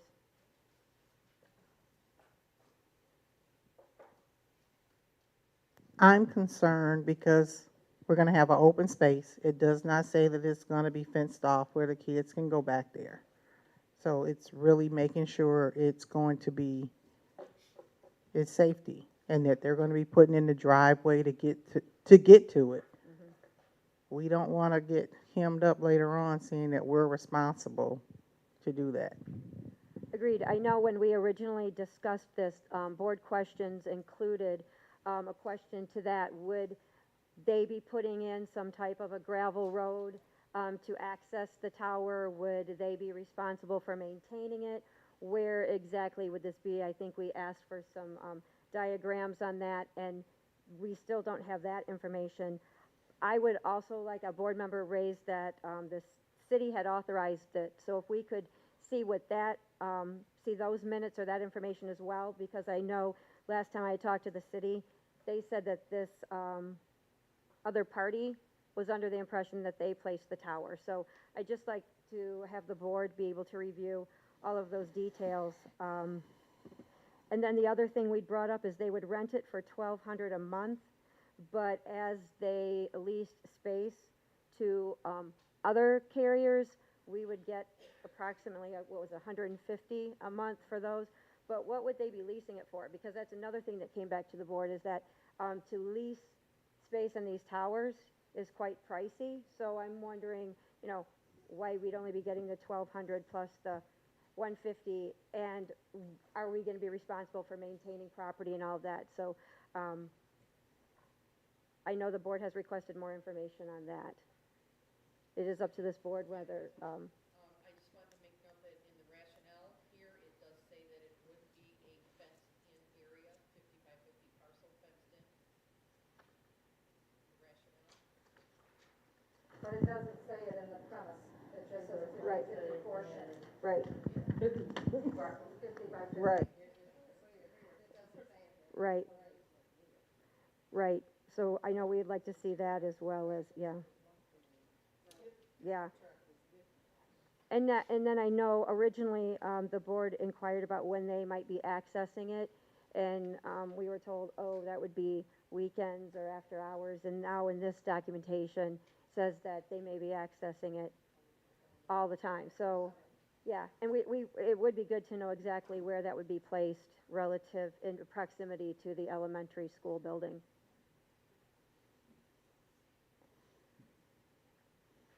So, Madam I just want to add that I'm not against the intent. It's just that there are some things that need to be, clarified before it comes back before the board. We've had extensive conversations about this. As a matter of fact, a couple of them. And some of the questions and concerns are the same. They're repetitious, so we never really haven't gotten the responses. I think was very needed is, the fencing was one. I do remember that distinctly. Also with the city, and I know that's happening today for her, so I just want you to know that, I'm not totally against this. It's just that we need to have some things clarified. And Mr. McNatt, also, if we can get some information about the safety, so that if the board agrees to this and we enter into this agreement, that we understand the safety components, because for $1,200 a month plus an additional $150 for any other carriers that join, this is going to be situated next to an elementary school. And if there are parents who have concerns about safety or the health of their young children, this is not an agreement that is worth losing students over if we cannot communicate the safety standards effectively. Madam President, so that's my question, because in the presentation there were two different locations, and do we know if there is a possibility of an adverse health factor in relation to where a cell phone tower is positioned in the development of our students in that manner? So I don't know if that's my main concern, is whether or not it will at some time can be directed. Well, you had a cell phone tower right behind the school where the kids are playing, and now they're experiencing all these adverse health issues. So when it's way back in the very back, it's different, positioned further back away from the students and their interactions. So that's my concern. I would like to have more data on that. I hear you. So, Madam Vice President, do you want to rescind your motion to table, or do you prefer that we vote as is and have this added another time? We should vote as is and bring it back. All right. So the motion on the floor is to, I'm sorry, somebody has The motion on the floor is that the Board of Education accept the Tilson Infrastructure's letter of intent yes. dated June 8th, 2021 for the cell tower at Barth Elementary for an initial term of 5 years, and also moves to authorize Dr. Don Witherspoon to sign the letter of intent and effectuate that transaction on behalf of the district. Thank you. All in favor say aye. Those opposed say nay. Nay. Motion fails. Next, Mr. McNatt, we have employment contract for accountant Sarah Khan.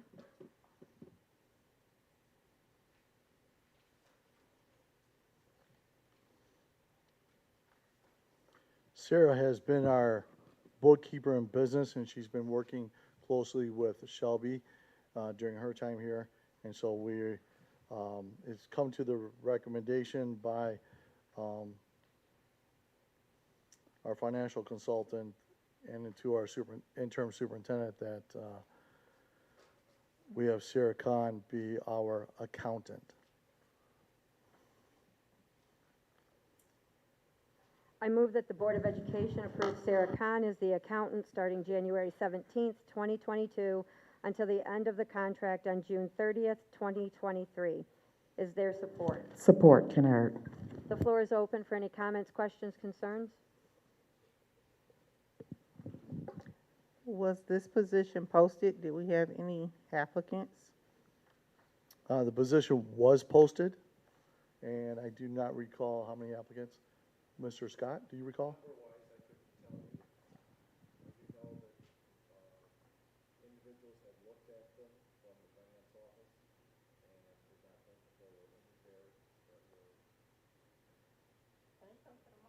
Can you come up here, please?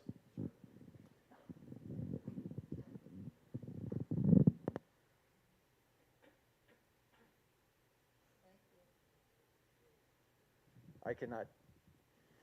Can you hear me okay? Okay. I cannot tell you the exact number of applicants that have applied for the position. I do recall that they have been looked at by people in the finance office. I believe Mike Dixon, and I'm not sure if Shelby looked at them, did not feel that there were any there that at this time were worth interviewing. According to Shelby, Ms. Khan does check off everything that we were looking for in the posting, and I know that she has been impressed by Sarah's work that she has had with her up to this time. She has given her more responsibilities in the area of accountant, and she has been working also with the accounts payable person who we brought on a little over a week ago to work in the accounts payable, and she has been training her in areas. So I know Ms.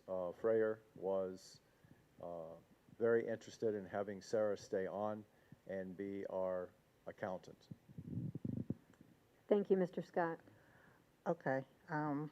Ms. Freyer came on the beginning of this January, correct? So we are at January 24th. No disrespect, but I can put on my best show in the very beginning when there's someone new. I'm not, not taking anything away from Ms. Khan. It's just, I'm sorry, I don't trust Mike Dixon. than to say that there was no one feasible in those applications. I just want to make sure we do a thorough job and not just putting someone in the position because they're here or to retain them. Just making sure we're dotting our I's and crossing our T's. You know, there's been other positions within this district that we've had qualified staff that could do the job and they were overlooked. So we need to make it fair across the board, but I just want to make sure we're doing our due diligence in what we're doing and when we're looking at paying $70,000 out. I agree with Ms. Wester in regards to that. I think that we should be looking at the candidates and we should vet it out instead of relying on just one candidate. I think that we should go through the pool of applicants and actually go through the interview process to vet it out. I think that that is only right for the district to actually go through the right process in doing so.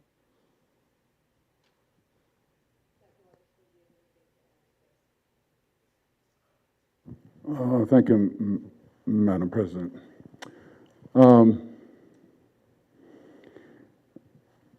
I'd like to say two things. The first one is I've observed this person working in her capacity, and from what I have observed, she's task-oriented and does know her business.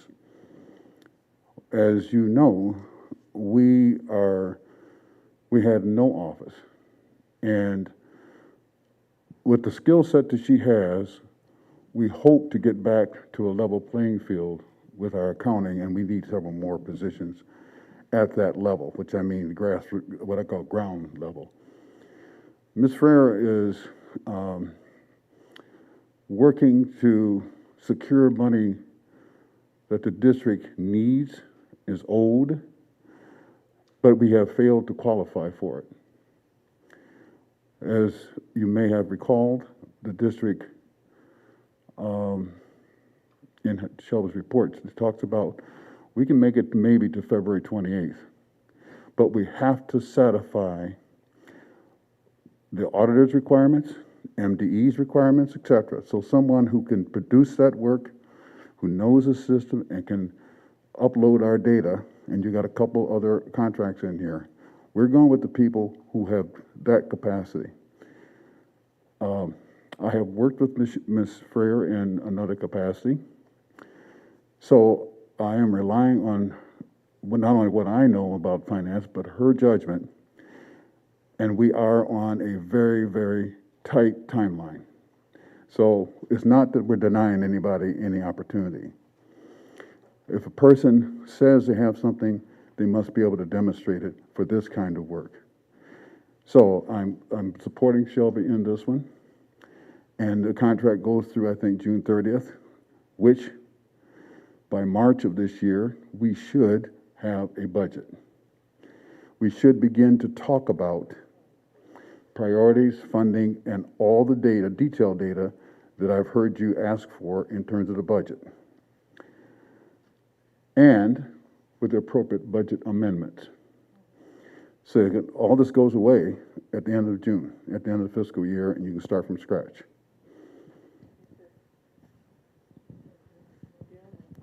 June 30th, 2023. That's a year and a half from now. So our contracts. I'm sorry. My contract goes away this year, her contract goes next year. You got me. Okay, so this is correct, the 2023. I understand where we are. I'm not sure what Ms. Khan is making now, but is there, I mean, we've done interim contracts till we, get to a point before we say, okay, we're going to pay you $70,000. I ain't trying to be hard or difficult, but I just want to make sure we're doing things decent and in order, and that we're giving people the opportunity to come in and interview. I mean, some people, they can probably interview very well. She probably does know her stuff. But I don't take the word, I'm sorry, of a couple consultants that were here. I don't trust them. And I look at it that Ms. Shelby's here and you worked with her in different capacities, so you have that relationship with her. I look at it as 24 days of being in a building, not even 24 days, 15, and working with someone to say that she holds all the qualities or he holds all the qualities. Can I add to, I'm may I?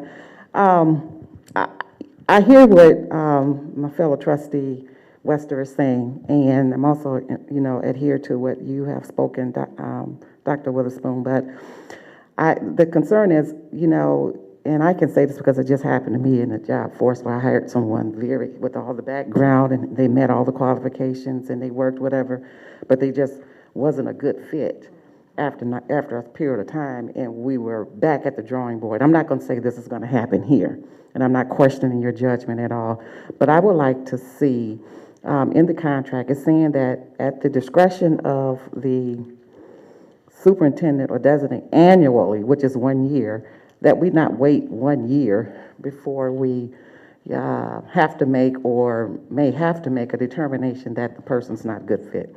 So is there something like a 90-day probationary period or reevaluation, even though the contract is saying 1 year, but with the, and it's actually looking for the best interest of the district as well, okay? We're not saying we're not approving it, but to add in a clause in there after 90 days of reevaluation to the contract. I think I would feel better with that because we don't want to get stuck, with something, the person's really working out well now, but then as you begin to give them those tasks, and I can just imagine what's ahead, okay, they may not have that level of expertise, may need to be whatever, and the district don't want to get stuck with that, and we're giving you the opportunity to say, hey, we want to change, we may need to do something different and work with that person. So it won't become a liability to the district, okay? I can assure you there's not going to be anyone that I'm going to be hiring that's going to be a liability to the district. So let me suggest one other thing, members of the board. There are several positions that have interim people serving in them, and we're recruiting for several positions as well.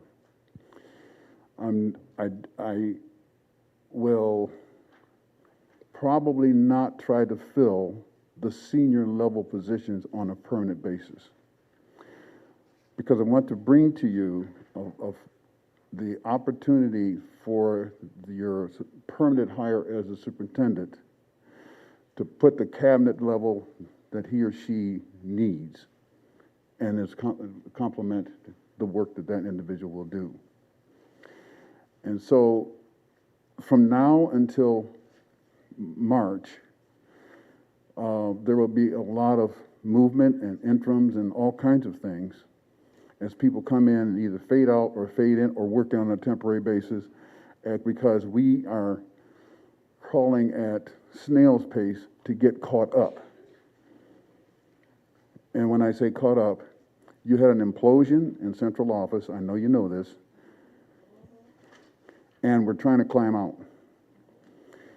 Now, you made reference to the fact that I worked with Ms. Freyer before. She was in the Department of Treasury when I first started working with her. We were both sent in from different perspectives in a district that had totally failed. And it worked. It took a lot of work and a lot of angst on the part of the board and staff, etc. So there are a couple of rules you just cannot violate in doing this work. You must pay your employees first. You came that close not to paying your employees. You must take care of your vendors, provided you have money in your general fund. You must allocate money from the appropriate, using the appropriate codes when you're dealing with grants, special eds, etc. I have no guarantee that this district has done that. So with those kinds of reservations, we have to look at this from a rebuilding and a restoration of the requirements that RISA, the state of Department of Education, and Treasury require us to do. We cannot put at risk the integrity of the district's finances by one bad hire or no hire. The other thing is, because of what's gone on for a while, we're not the most attractive district that people want to come to work at because they can't plan their future. And so when we talk about recruiting people, we want to do so on the basis that the board has reached an understanding of what they want going forward. And I think you're moving in that direction. And there is absolutely no resistance to recruiting openly. But we got to be assured that the people who are attracted come with the credentials. But if they come here and work, that they'll have a future. So those are the things I'm looking for. Any other questions? Are there any other questions or comments from board members on this? Mr. Scott?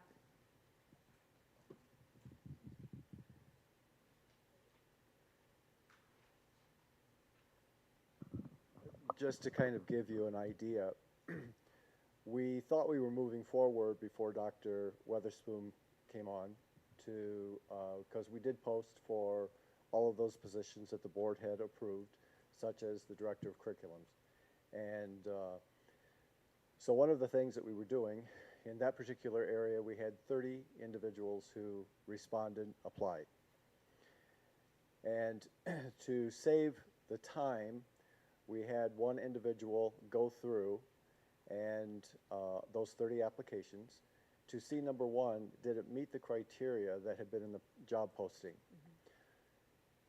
This individual took almost a whole day, and actually it came down from 30 to 9 just through that first one of seeing if they met the criteria.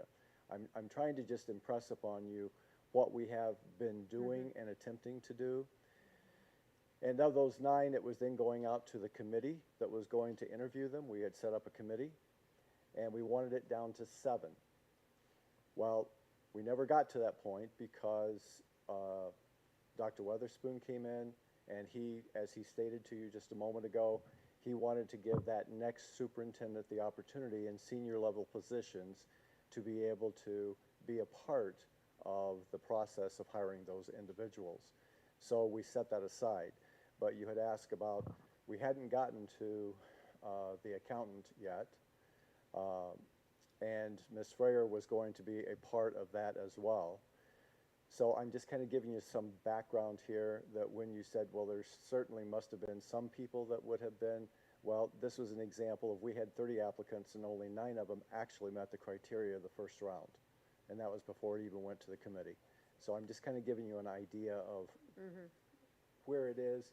This time of year is not necessarily a good time of year either to be trying to attract the best people when you're in a school environment, as a lot of you are who are working with other districts here. You know that your best applicants are going to be either at the end of a school year or during the summer leading up to a school year, because that is usually when people are looking to make moves. So just putting that out there for you to consider. Thank you.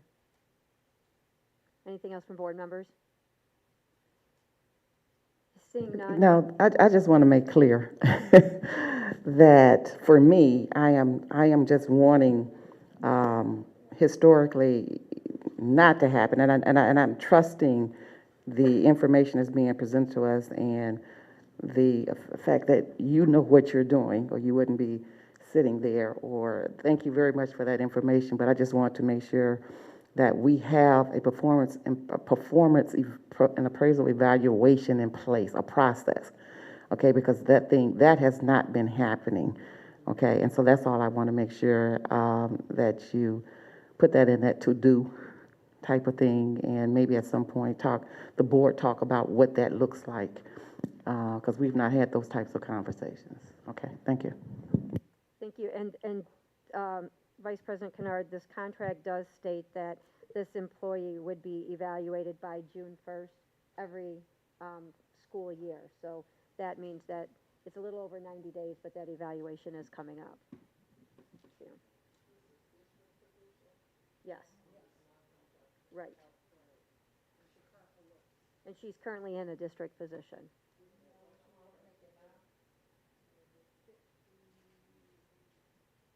Yeah, I don't know.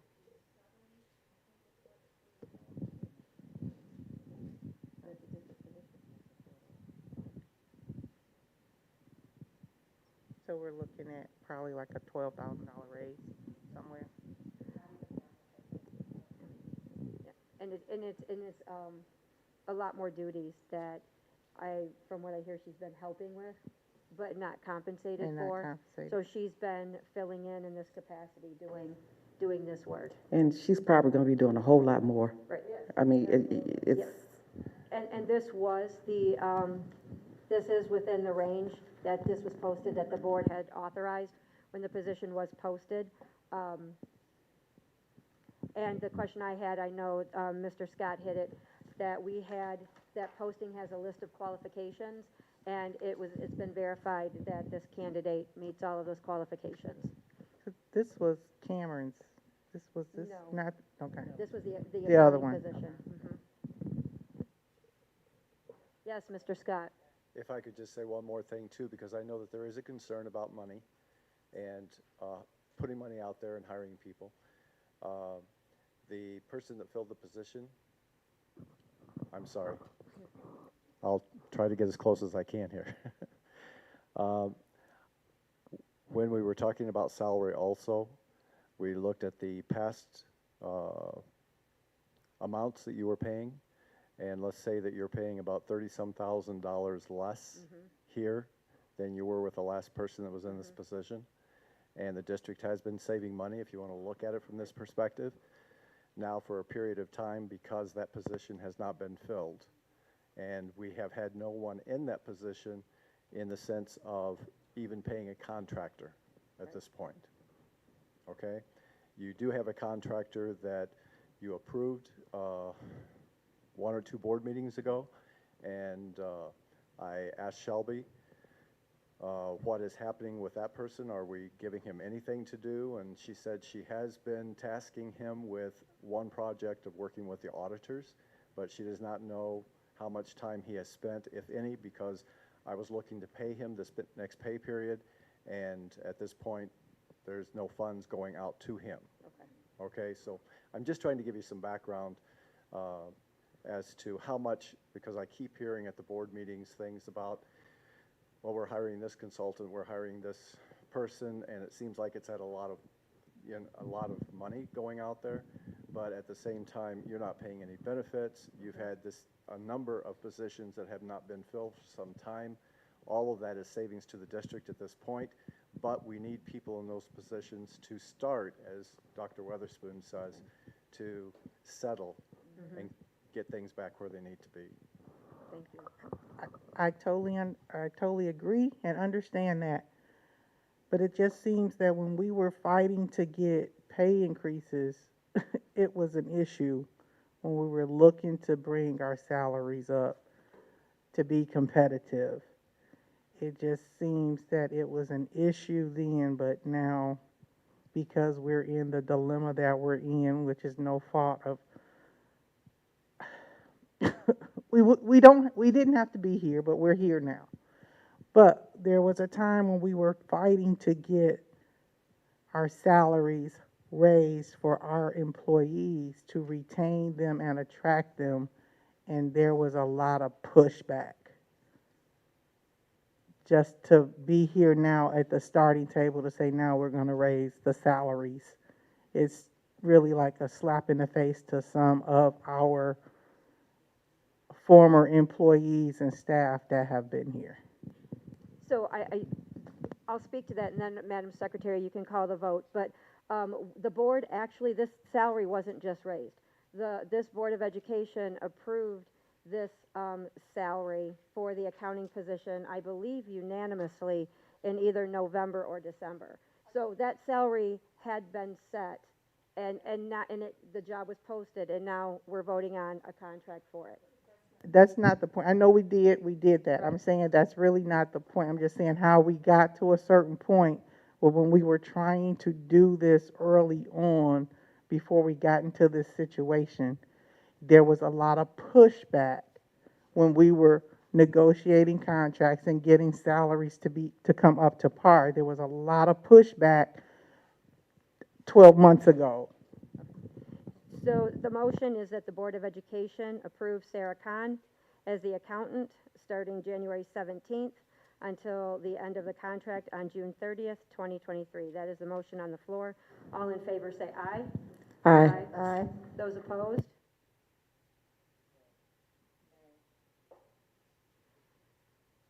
Motion carries. Please note, Terrell and Wester voted in opposition. The next action item is a contract for Interim Director of Human Resources, Dan Scott, and Mr. McNatt will present that. So we had 15 applications for this position, and I was tasked to look at the applications to see if they met the qualifications. At initial glance, 11 of those were quickly removed. Followed up with a brief conversation with Dr. Weatherspoon, and because I had questions on 2 of them, and 2 more were removed. And that's just the qualifications on paper, basically. And so that doesn't mean that you would find one in that pile of 2. And at which point I presented Dr. Weatherspoon with an alternative, and that would be option B, and that is Mr. Dan Scott, which I think is doing an excellent job and is willing to stay on with the district.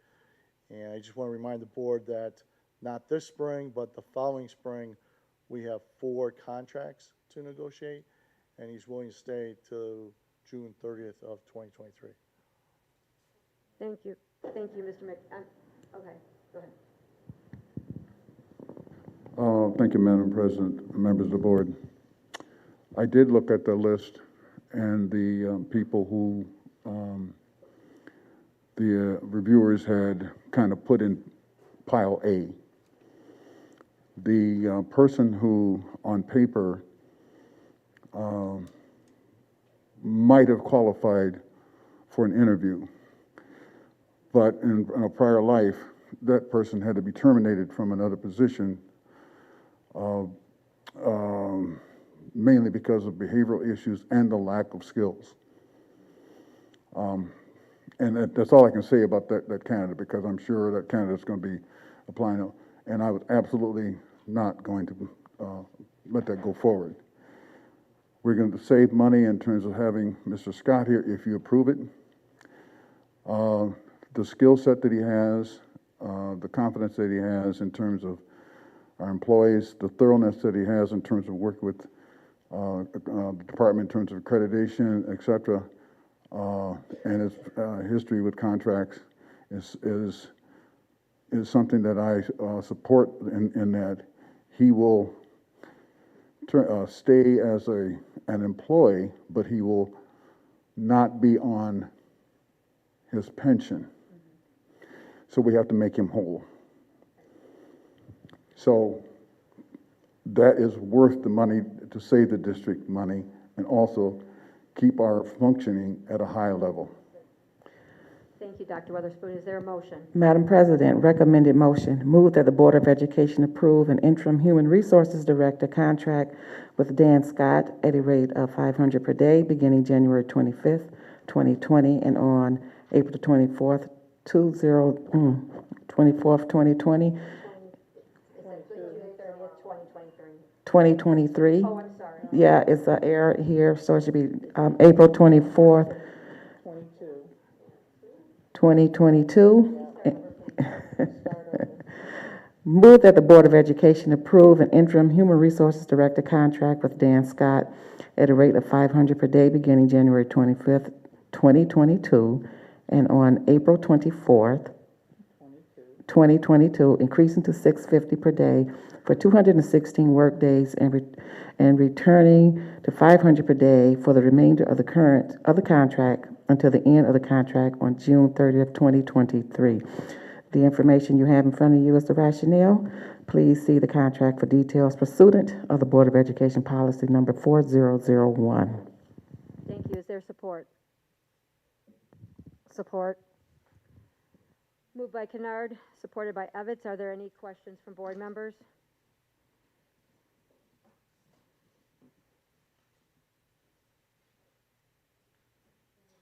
And I do have a question relative to what has been said so far about interim and allowing a permanent superintendent the privilege of being able to hire staff members in the cabinet. Is there a reason that we're going to 2023 outside of negotiations? Because we do know that we've had an opportunity previously where we were able to go into negotiations and actually settle in record time. And so my question is there a reason that we're taking it out to 2023? Or could we amend it to the end of the school year and allow the permanent superintendent to hire our HR person? Madam President, thank you.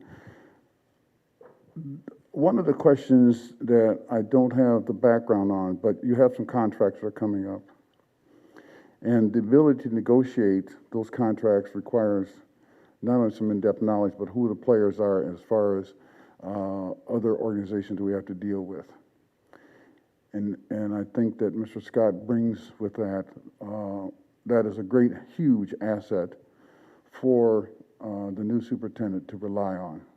And then after that, it's up to the board and that superintendent to decide what they want to go do with this position.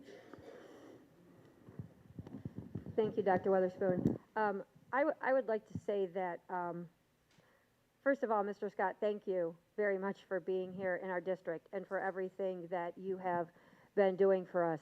At a time where there aren't a lot of compliments or just positive comments going around, I haven't heard anything negative about Mr. Scott, and I have heard from people in central office how thankful they are that Mr. Scott is handling HR. And the couple times I've been in there, I don't see him. He's always working and running around and organizing. And so I think that we are fortunate to have this opportunity also without having to pay benefits.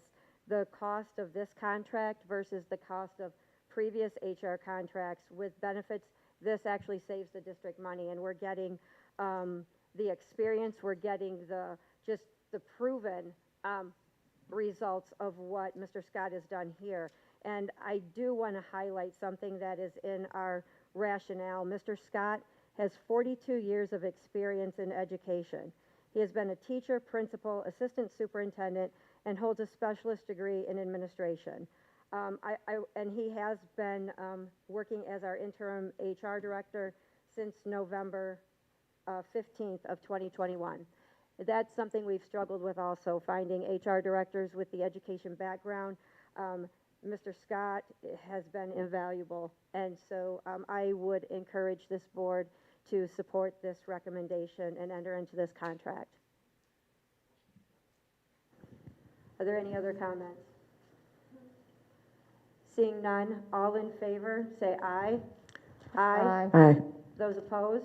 No. Is that Terrell? Motion carries. Please record Terrell's no vote.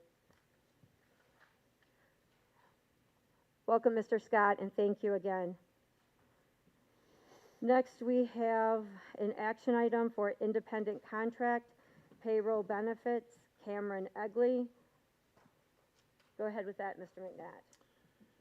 We are in a transition right now with a heavy lift, and we are glad that we just secured Mr. Scott, but also at this time The knowledge that Mr. Egley has of our system is valuable to Mr. Scott as well.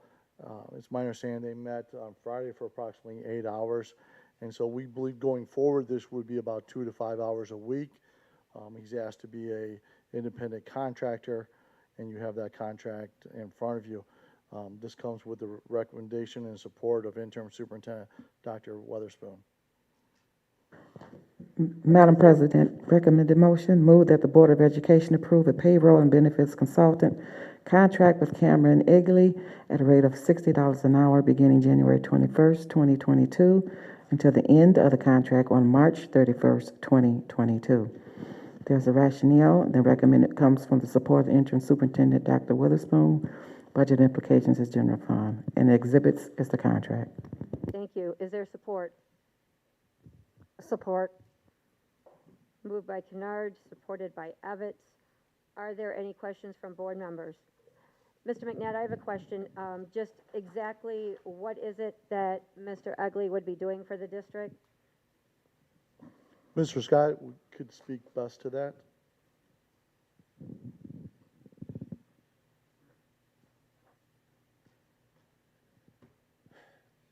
So many things when it comes to payroll at this point.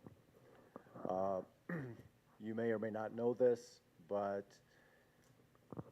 Cameron instituted the third-party administrator of with the assistance of Gallagher, which, to be honest with you, I was not aware of until 2 weeks ago that we even had a contract with Gallagher and that they were the people that were, and the reason is because it never came up in conversations.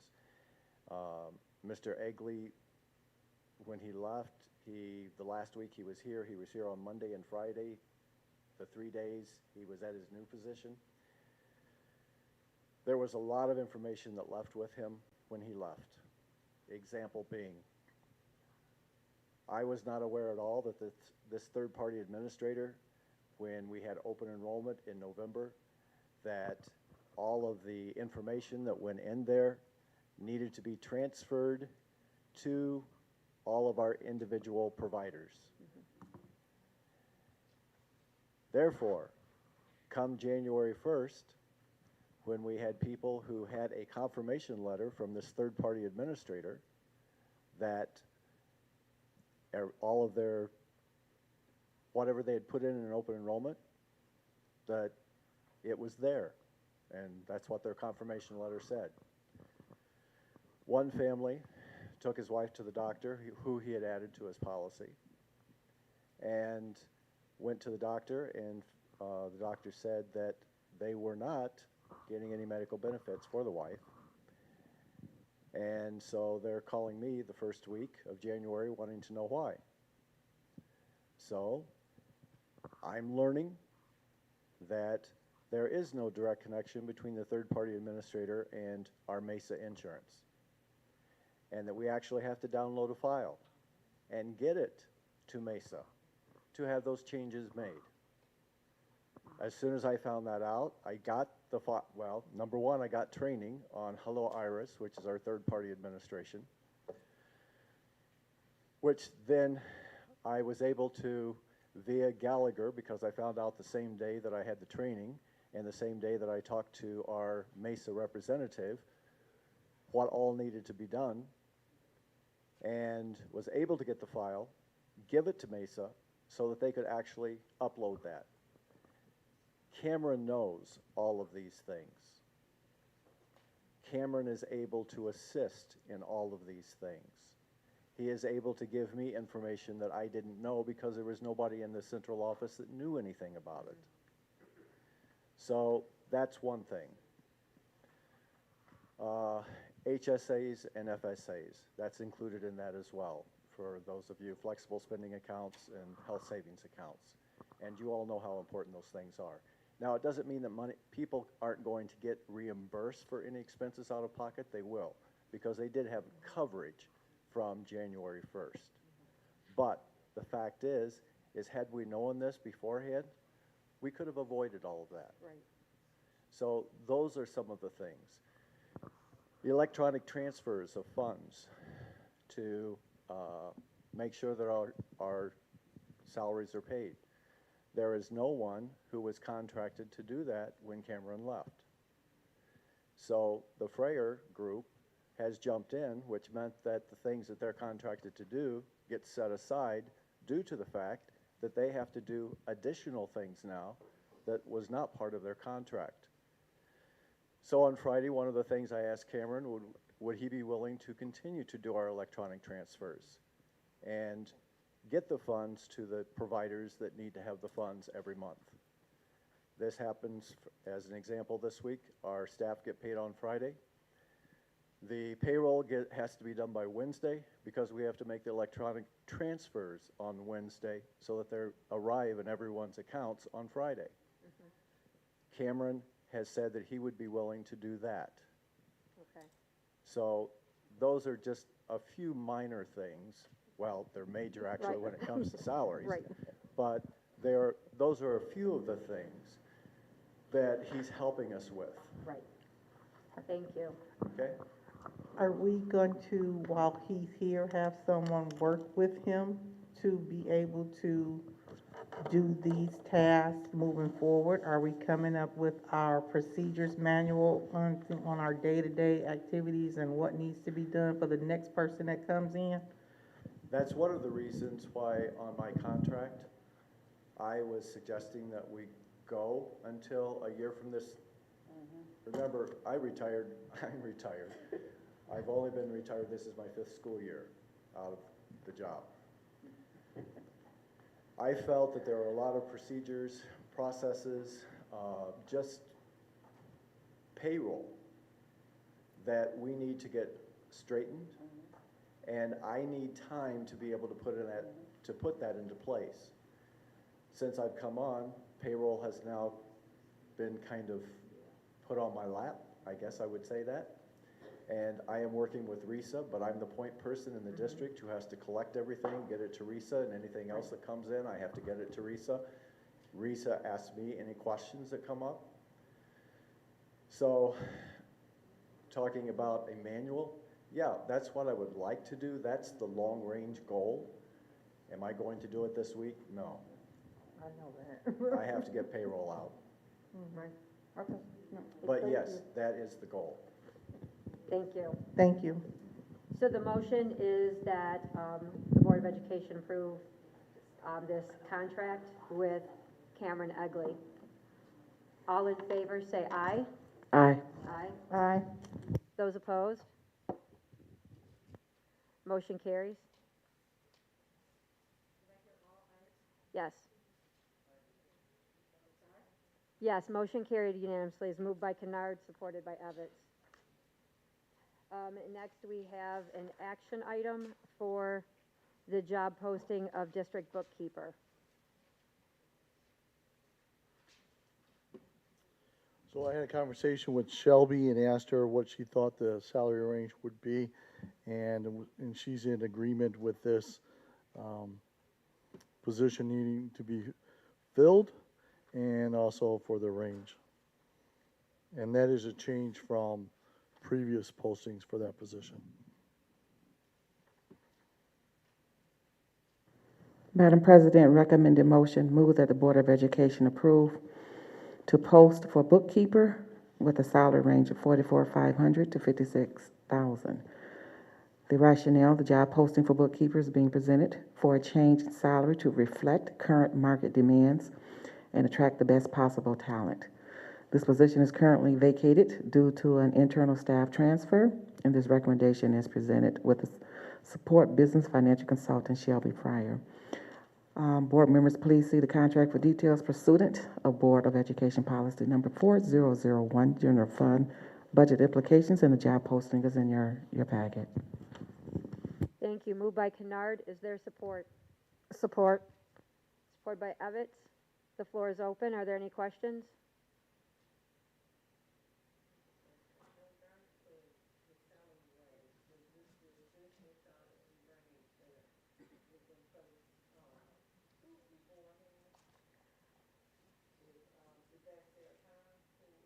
Yes.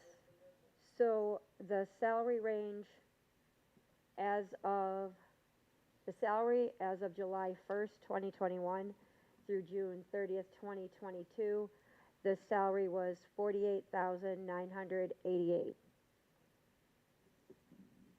And so we are posting the range of 44,500 to 56. Any other questions? Seeing none, all in favor, say aye. Aye.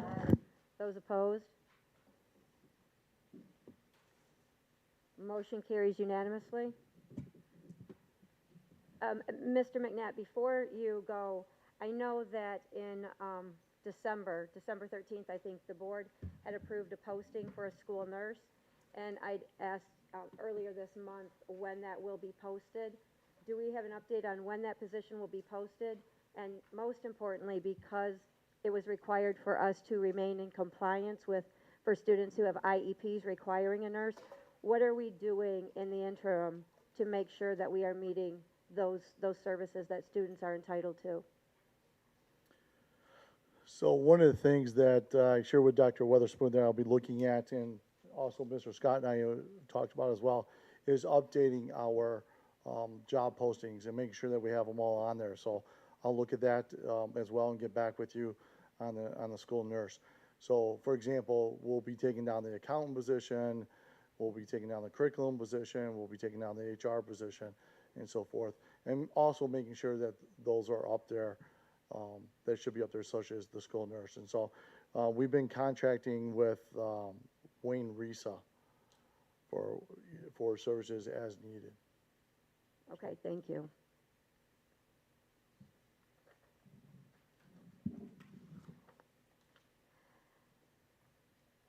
Okay, so Dr. Weatherspoon, the floor is yours.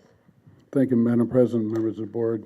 First, I'd like to thank the staff in central office who have been working with me over the past few days. I've asked several of them to kind of accelerate some of their work schedules and responsibilities so that we can move forward quickly, so we can get to a level of operation so we don't have to have these kinds of conversations. And we want to be able to attract people who have the prerequisites to be able to work in the district, but also be able to assure them that this is a good place to work. Romulus is a very solid community, and I think that we're all in agreement that you want the best support staff so that the people on the front line can feel assured they're going to get paid on time, the benefits are there, etc. I also would like to suggest that, not suggest, but we're going to go back to face-to-face instruction, and we're going to follow the guidelines of the state, and with particular reference to the work that has been done with Wayne Reese, etc. Mr. Henry may want to comment on that, if you would, please.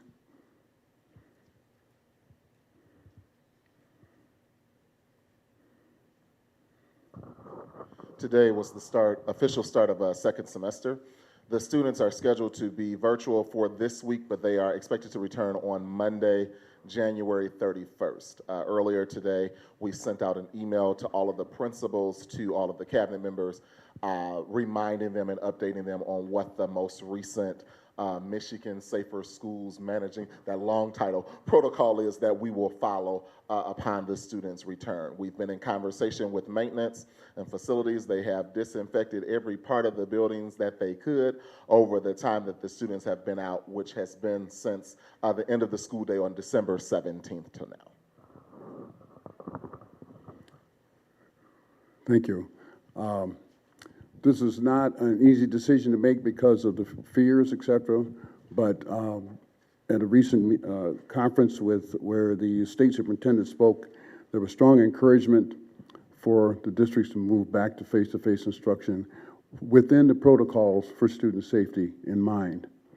And with that comment, he also said that if we fall below the 75%, that we continue to keep schools open. And the reason for that is we have 6 days and he has only 3 to give. And there is not a political remedy on the landscape that will give us relief if we run it. So we don't want to run into stretching out the school year to make up. And I concur with that. So we are going to be, and Mr. Henry has already addressed this briefly. We're going to be really mindful of student safety, and because that includes all of us. So if you have questions on that, you can go direct them to Mr. Henry, but I appreciate the background work that all the staff did, Sean and Mr. Scott and Mr. Henry and Angela, et cetera, and Mr. Gordon, Mr. Cook rather, to get us to this point, because it was a rapid turnaround in terms of the last time you saw me, and here we are. And I'm not going to apologize for piling a lot of stuff on your plate, because more is coming. So I'd like to address a couple things, and then I'll speak to one of the issues that's on the agenda. When Mr. McNutt talked about buses and bus replacement, I really think that we need to move in the direction of EV, if possible, and if we maybe find whatever grants are available to assist the district, and find perhaps maybe on a contract basis a grant writer, so that we know that we can put the right twist on things, so that this community, which has high needs, can be a recipient of some grant money. And the direction in my mind is that we go with the technology and take advantage of that. We have a lot of money invested in our yards where our buses are stored, et cetera. And I think that with the sinking fund money, whatever changes we need to accommodate EV, we could do that, provided that it was not covered in the grant, should we be successful in getting a grant.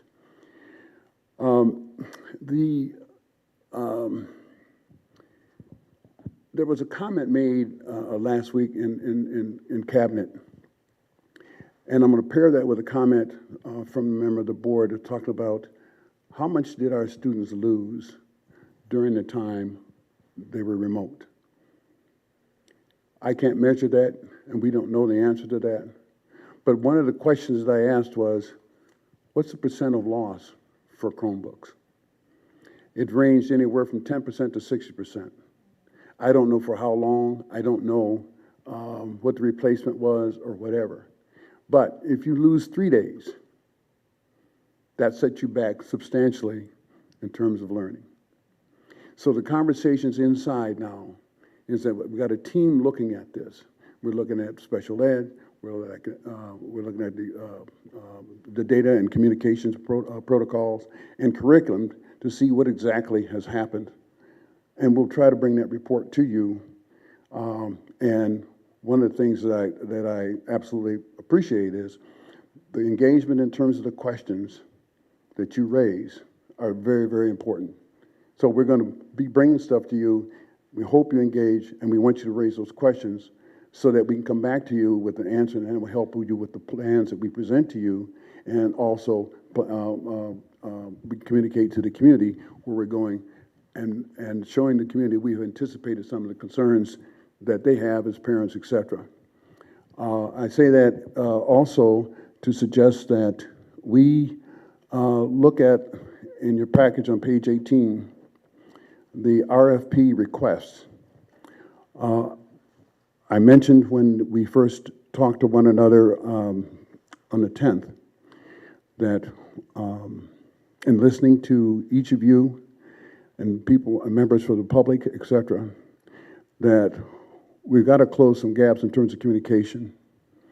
So part of the gap is you have to listen, and I'm proposing that we let an RFP to, which is entitled Listening to Learn, or Learning to Listening.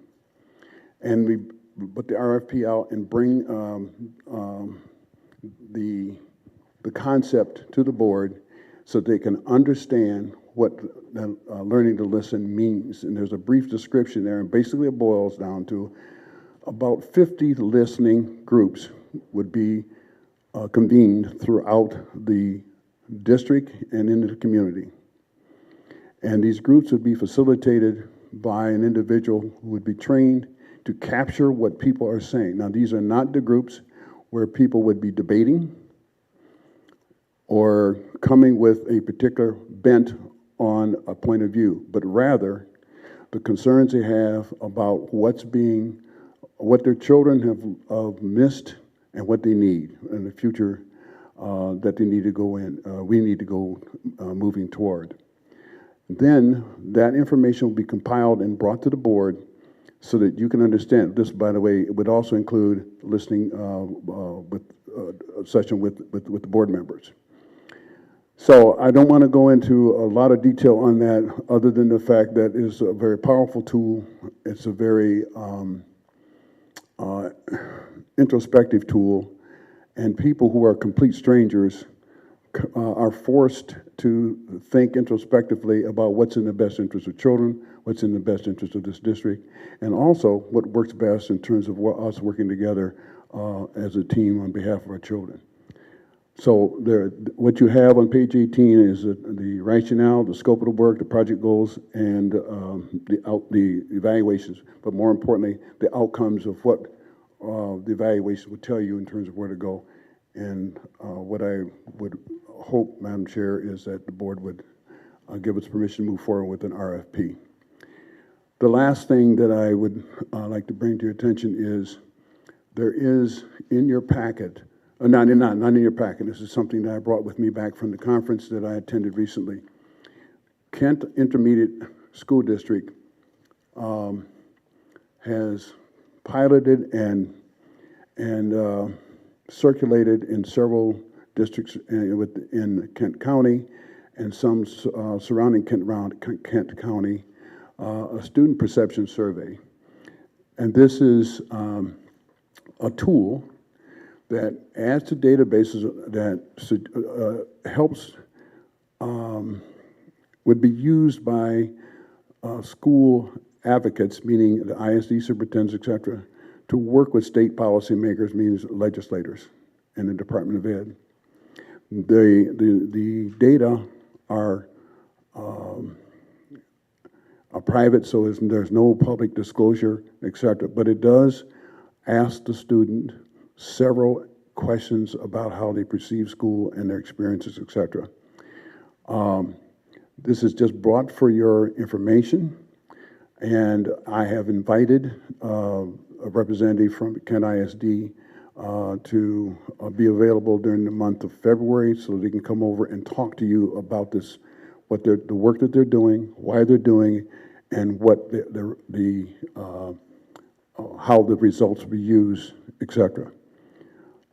This next to the last thing I wanted to suggest to you is you have a sinking fund, and it goes out for several more years, and I think the yield is over $2 million a year.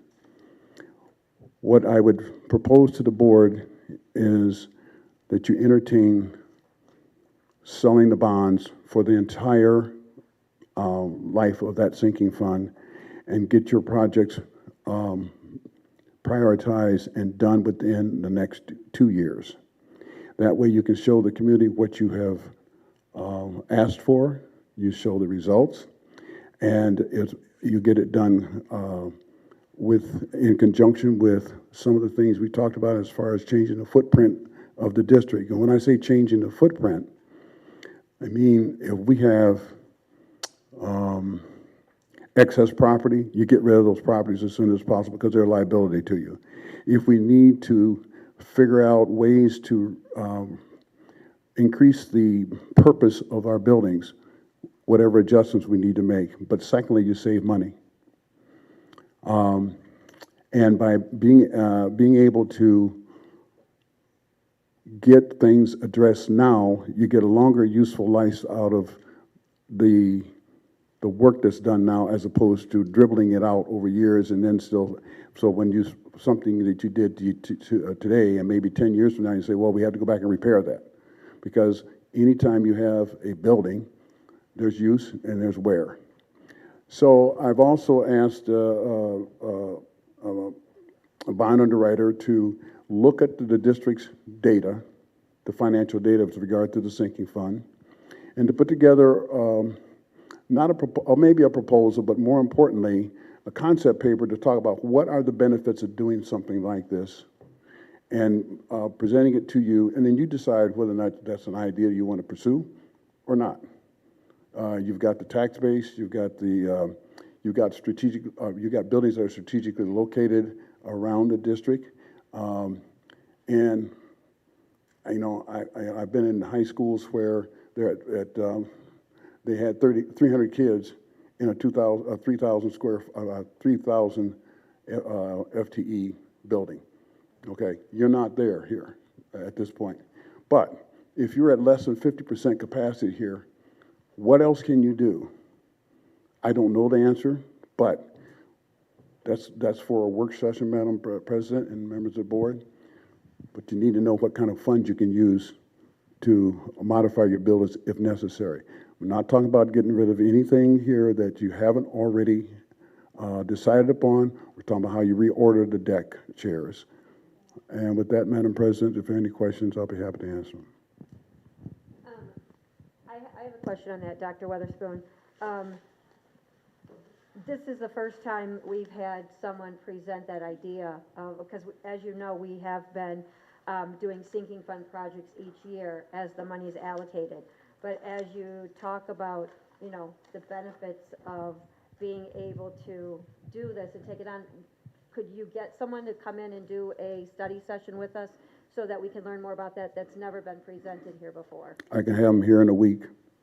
Okay, so I'll talk with the board members and we will see about getting that, because that would be a good thing for us to learn more about and do more with our buildings and our programs now and be able to move forward with that. So. And then we'd bring members of the central staff to give you a feedback and advice as to what their perspective is as well. So, and I have a question on that. I know that our sinking fund, this went on the ballot, I believe, 3 times and before it was passed. And we have been intentional about making sure that we are posting the projects on our website and thanking our voters for passing this. You talked a little bit about the listening circles.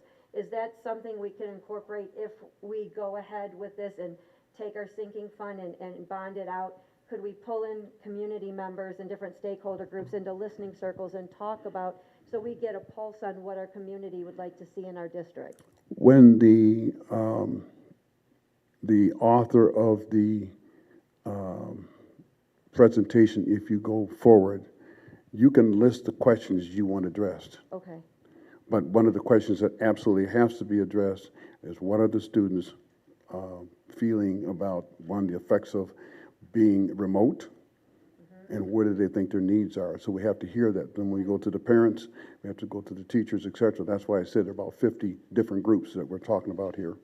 That's good. I like that too, because we're reaching out beyond just us into our students and our parents and our staff as we talk about, you know, what they feel about remote learning and what's needed, and also as we talk about our sinking fund projects. So thank you. Are there any other questions from board members on this? Okay. Thank you, Madam President. I do not know where I've placed my agenda.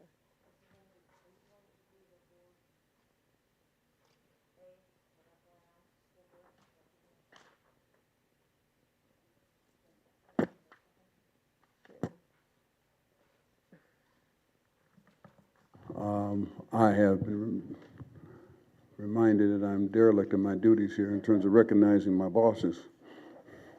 So, Madam President, there is a proclamation to honor school board, honor this board in terms of School Board Recognition Month, which is January of 2022.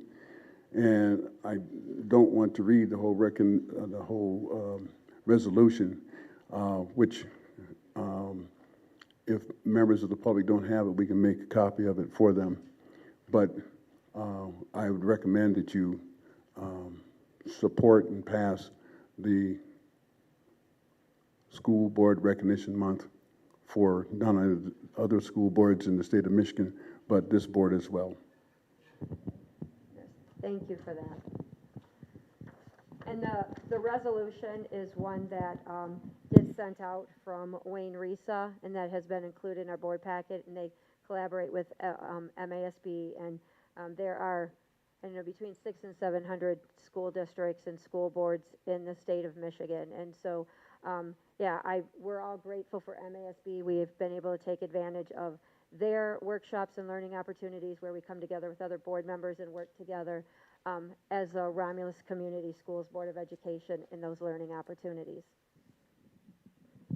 Next, we have a report of the Interim Executive Director of Instruction, Mr. Nelson Henry, school level data.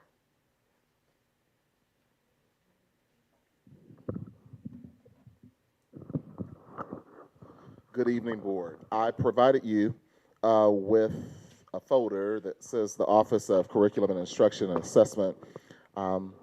There's more data in there than I will present tonight. One, for the sake of time, and two, my official presentation to you all is our next board meeting, February 14th, but this is a good setup for that. The top page, I want to just give context to the information that is about to be given, that our district mission statement that was adopted by the board is that the mission of Romulus Community Schools is to continuously provide innovative learning opportunities which will best prepare all learners to meet the challenges of the future.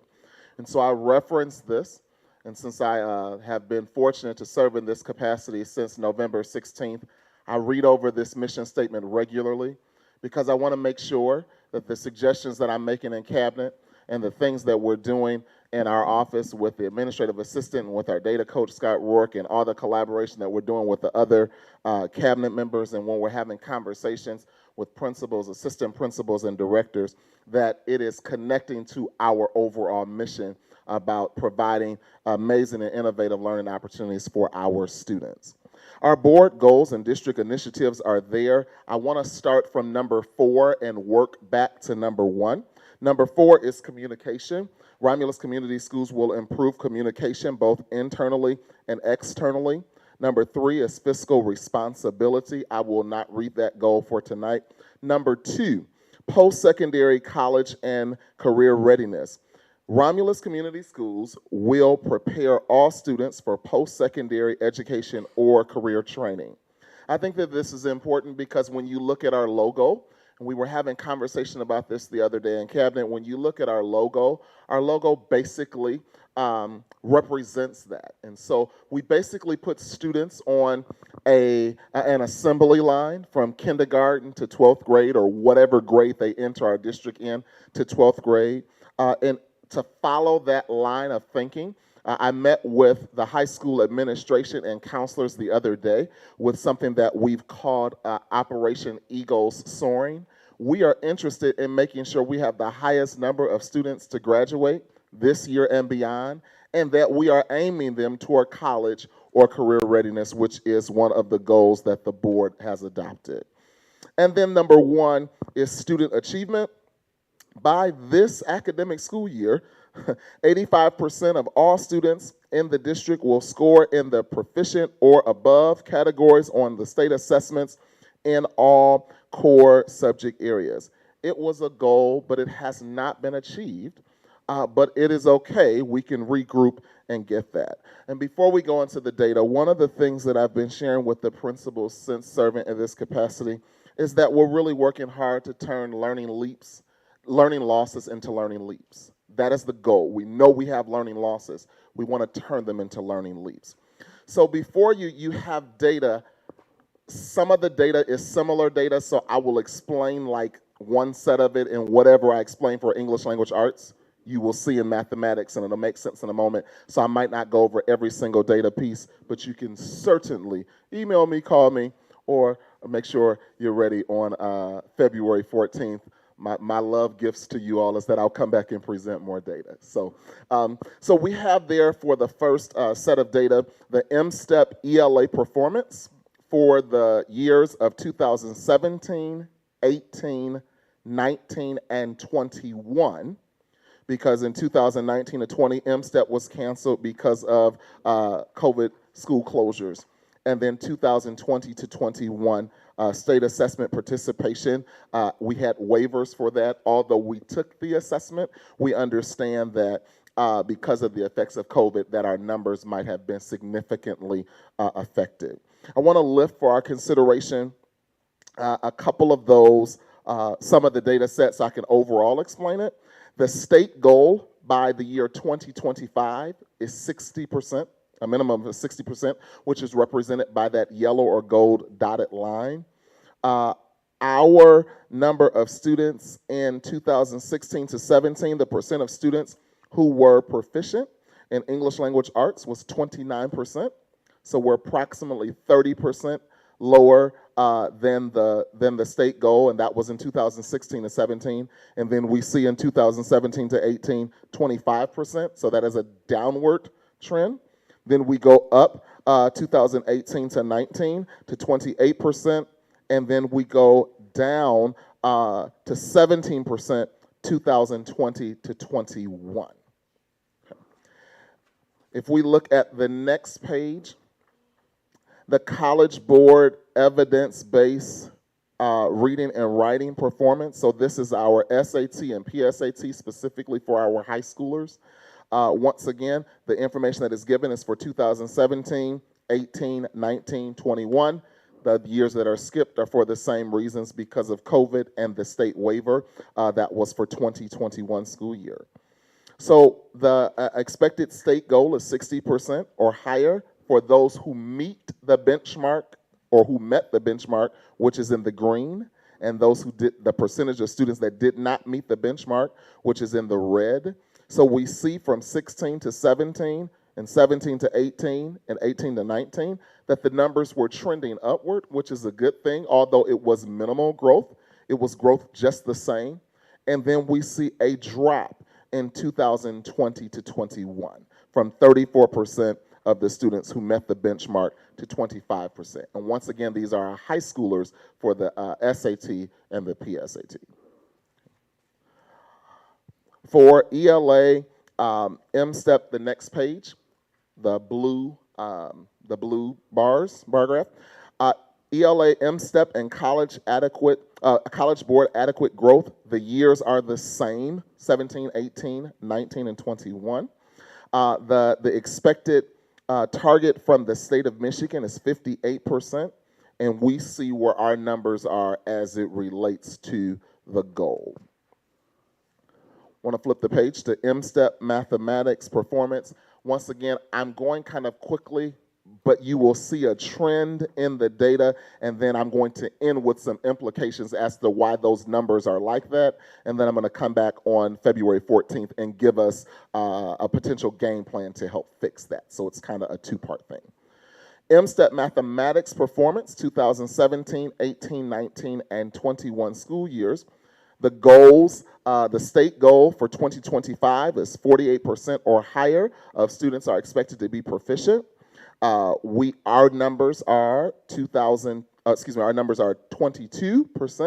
20%, 26%, and then there's a drastic drop to 8% of students who were proficient in the 2021 school year.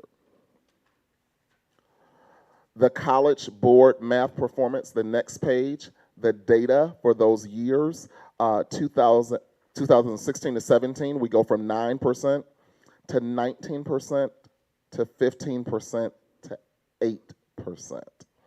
And the state goal is at least 48% of students are expected to be proficient. If you flip to the next page, math, M-STEP, and College Board adequate growth. The state goal for 2025 is 51%. You see that represented by the yellow dotted line. And then we see the scores of our students. The best year we had was 2018 to 19 with 23%. That was the year we were closest to reaching that goal. I do want to flip to the next page. I do want to explain this and flush these pieces of data out a little bit more. NWEA specifically is what our district uses to measure growth and affects our teacher evaluations as it relates to domain number 5 in the data set that figures into their summative evaluations. I do want to slow down for a moment and explain this a little more. So the goal from the NWEA is to get a high percentage of students in the 61st percentile or higher. So the bars that you see there for 2016 to 17 says that 29% of our student population got into the 61st percentile or higher on this assessment. 27% of our student population in 2017-18 got 61 percentile or higher. 29% was 2018 to 19. I asked Mr. Work when we were meeting about this, and you will see a shift in colors because I wanted to break that down and tease that out a little bit, that for the 2021 school year, which was the second official school year of the pandemic, we had 25% of the students who reached the 61st percentile. But the next 3 bars are kind of important as well. We had 35% of that overall 25% to reach that 61st percentile. They were in grades kindergarten and 1. We had 20% of that big 25% group who reached the 61st percentile or higher, 20% in grades 2 through 5. And then for grades 6 through 11, we had 24% of our students to reach the 61st percentile or higher. And this is for reading. If you would flip the page, if you would flip the page 2 pages for me, please, where it says NWEA percentage of students, NWEA math, percentage of students at grade level. They're the green and red bars as well. It's a similar looking graph as it was for NWEA reading. So I grouped those together because it's the same explanation. If you would flip back a page, I'm almost done. I have 2 more pages to go. NWEA reading, percent of students who met projected growth. Percent of students who met projected growth. And so I want to give you some context for this that is located at the bottom of your graph. 2019 to 20, once again, the spring map, the spring NWEA was not administered because the schools were closed due to COVID. 2020 to 2021, fall and map administration, it was done remotely. So we were at home, and there were higher scores for students in the fall than in the spring. And one of those reasons being is that we actually saw, educators and principals and things of that nature, actually saw and heard the assistance of family members and those well-wishers at home in that educational environment at home versus taking it in the spring. And what we noticed is the numbers were slightly higher in the fall, but they did not affect our overall percent of students who met growth. We had some outliers of students who did extremely well in the fall, and then in the spring they didn't do that well, but overall it didn't really affect our scores. So we see then that in 2016-17, we had 61% of students who met projected growth. Our number is 85%. That was given by the board. That was why I started off with our goals. 56% in 2017-18, 56% in 2018-19, and then the breakdown is similar for 2020-21 as the other data set that you get the overall number of 29%, and then we broke it down by grades, kindergarten, 1st grade, 2nd through 5th grade, and 6th through 11th grade. I am not one of those people who like to throw out a whole bunch of numbers because it could sound like a whole bunch of mumbo jumbo, even for people, you all who have the data, and then for our community who doesn't have the data in front of them. But we're looking to turn learning losses into learning leaps. I want to end with this, and once again, I'm going to pick back up and present a little bit more at our next board meeting, but I think that there are some implications on impact, because if you're sitting looking at this data, I'm fairly confident that with the crash course that I just gave you, you understand what you're seeing. But then that's the what. But then I would assume you're sitting there thinking, well, why is this like this? And I want to give you seven quick implications on impact. One, we have the pandemic. The pandemic is very real. That has changed all of our entire lives. We have central office and building staff turnover. We have a hodgepodge of curriculum components in the district that we're trying to streamline and making sure that they're connecting at the elementary school, that they're universal in elementary schools, and that there's some vertical alignment from elementary school to middle school and middle school to high school and in what we're learning in the instructional materials that we have. Competitive salaries to attract and retain top teaching talent. We're not there yet, and I think we're working toward that. But that impacts, just like in athletics, when you have more money, you're able to recruit better athletes, and the concept is similar in education. Limited motivation to teach and learn in varied settings. Some things are beyond our control. The pandemic is beyond our control. So teaching in the classrooms or at home or wherever, and some of that is outside of students' controls, but I think that we have done our best with the deployment of Chromebooks, hotspots, teachers giving packets to the younger students. I mean, we're doing our best. Food service, giving out food. We're doing our best with the resources we have available, and yet we're going to continue to ask for more to reach these goals. Health concerns of staff and students, and synergy among all Romulus Community School stakeholders, whether they are internal stakeholders or external stakeholders, and I believe that those are a few implications on impact. But we are committed to turn these learning losses into learning leaps, and we'll share more information come next month. Whew. What questions, comments, or concerns might you have? So, Mr. Henry, thank you for the data, first of all.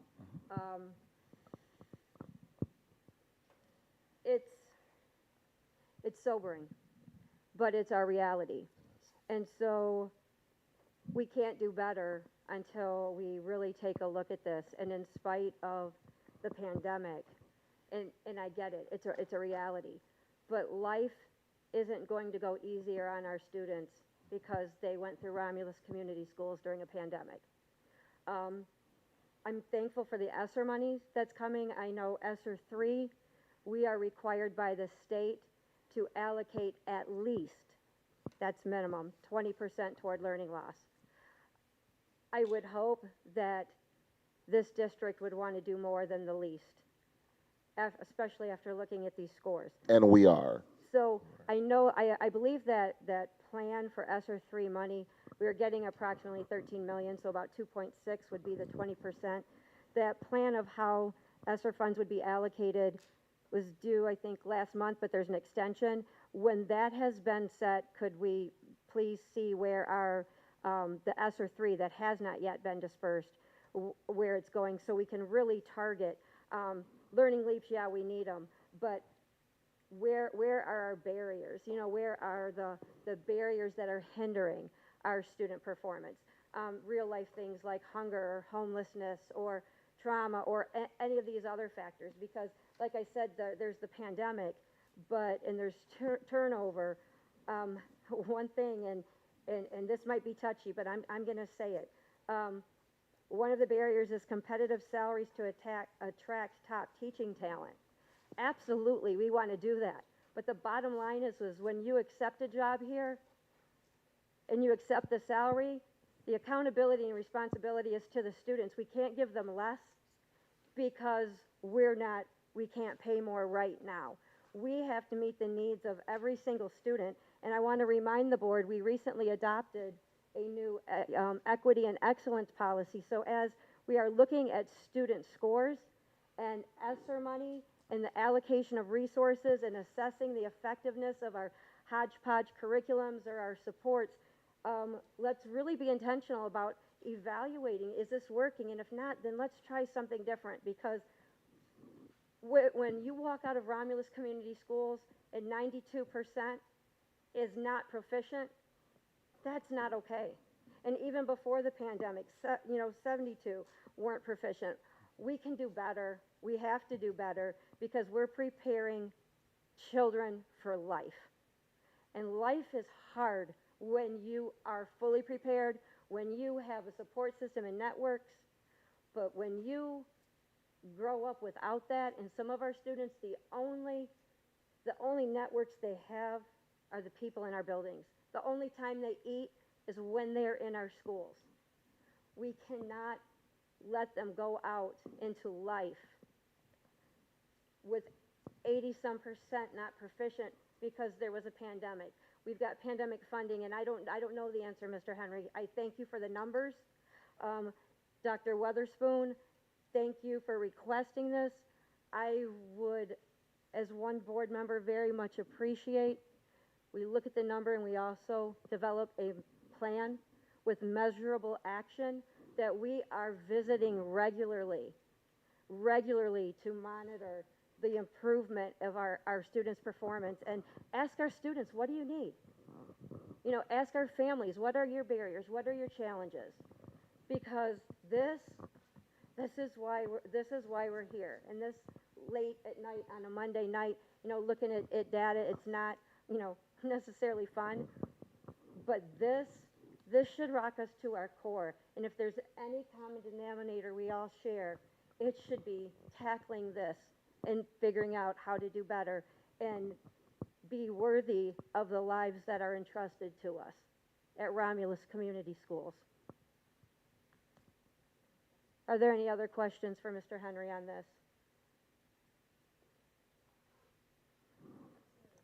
Okay. I want to leave you with this, board. I echo those sentiments, Board President. I've been in conversations and working collaboratively with Mr. Cooper and our principals and directors to make sure that we're allocating the ESSER funds and other grant funds that we have, targeting our students based on data. And just a personal point, as the lead learner in the district, I renewed my teaching certification the other day and turned it in to Mr. Scott. And before I turned it into him, and this is my 24th, going to my 25th year in education, before I turned it into him, I looked at it, because I rarely look at it. I just sign it and know I have 5 more years to keep doing what I'm called to do. But I looked at it, and right under my signature line, there is an oath there that all teachers take and that they sign. And I want to share that as the lead learner in the district. I commend our principals, but yet I push them harder every first Friday of the month that we have to do more. And I commend our teachers who have been here, but I push principals to push teachers harder just to make sure that we're doing the best for our students. And I've said this for about 24 years in education. I'll keep saying it, that as I always tell teachers and educators, on our worst day, we are still some child's best hope. Thank you. Thank you, Mr. Henry. And Dr. Weatherspoon, I know you've got a lot on your plate, but if in the near future the board could please get a list of all of our COVID grants, even as they go back to GEARS and CARES and ESSERS 1, 2, and 3, whether they've been dispersed and spent or not, if we could get a breakdown of how that money was allocated, but all of our grant money, our Title I, how are we using it, where, and not just how are we spending it, but is anyone measuring the impact? Is anyone measuring the impact of these expenditures for students? And I actually feel encouraged. This data, we're finally seeing it. So it's an opportunity for us to get on board and do something about it. Okay, I've lost my, here it is. Thank you again, Mr. Henry. We have a report of the board subcommittee, the finance subcommittee, Ms. Evans. This is some updated information from Ms. Frere. The team jumped in right into the audit, cash, budgeting, and purchasing, and they were able to secure a person for accounts payable through Robert Half, and Risa took on some of the payroll responsibilities. And Cameron will be helping with that. He will be focusing on us while he was here. And thank you to the board for passing that contract. The audit is near completion, finalized, and ready for submission to the state by the 27th, which is a few days earlier than the last we had heard. We have enough cash to get us through the January 28th payroll. A budget amendment for the year 2022. They're working to produce that. It appears the original budget was created by rolling over ending expenses for the school year 21, and it was mostly remote. Many planned expenditures didn't take place, creating frustration for many administrators in this year's budget. We are also including building principles on the budget amendment for comment approval before we finalize it. And we are tentatively planning to present the 22 budget amendment at the February 28th board meeting. So some good things are coming. Thank you, Ms. Evans. Any questions for Ms. Evans on the finance update? Okay, seeing none. Report of the board president. The only thing I have, again, is the Wayne County School Board Association, combined with RESA and MASB, will be offering 4 CBAs, March 23rd. I forget the dates, but there are 2 offered on the first night and 2 offered on the second.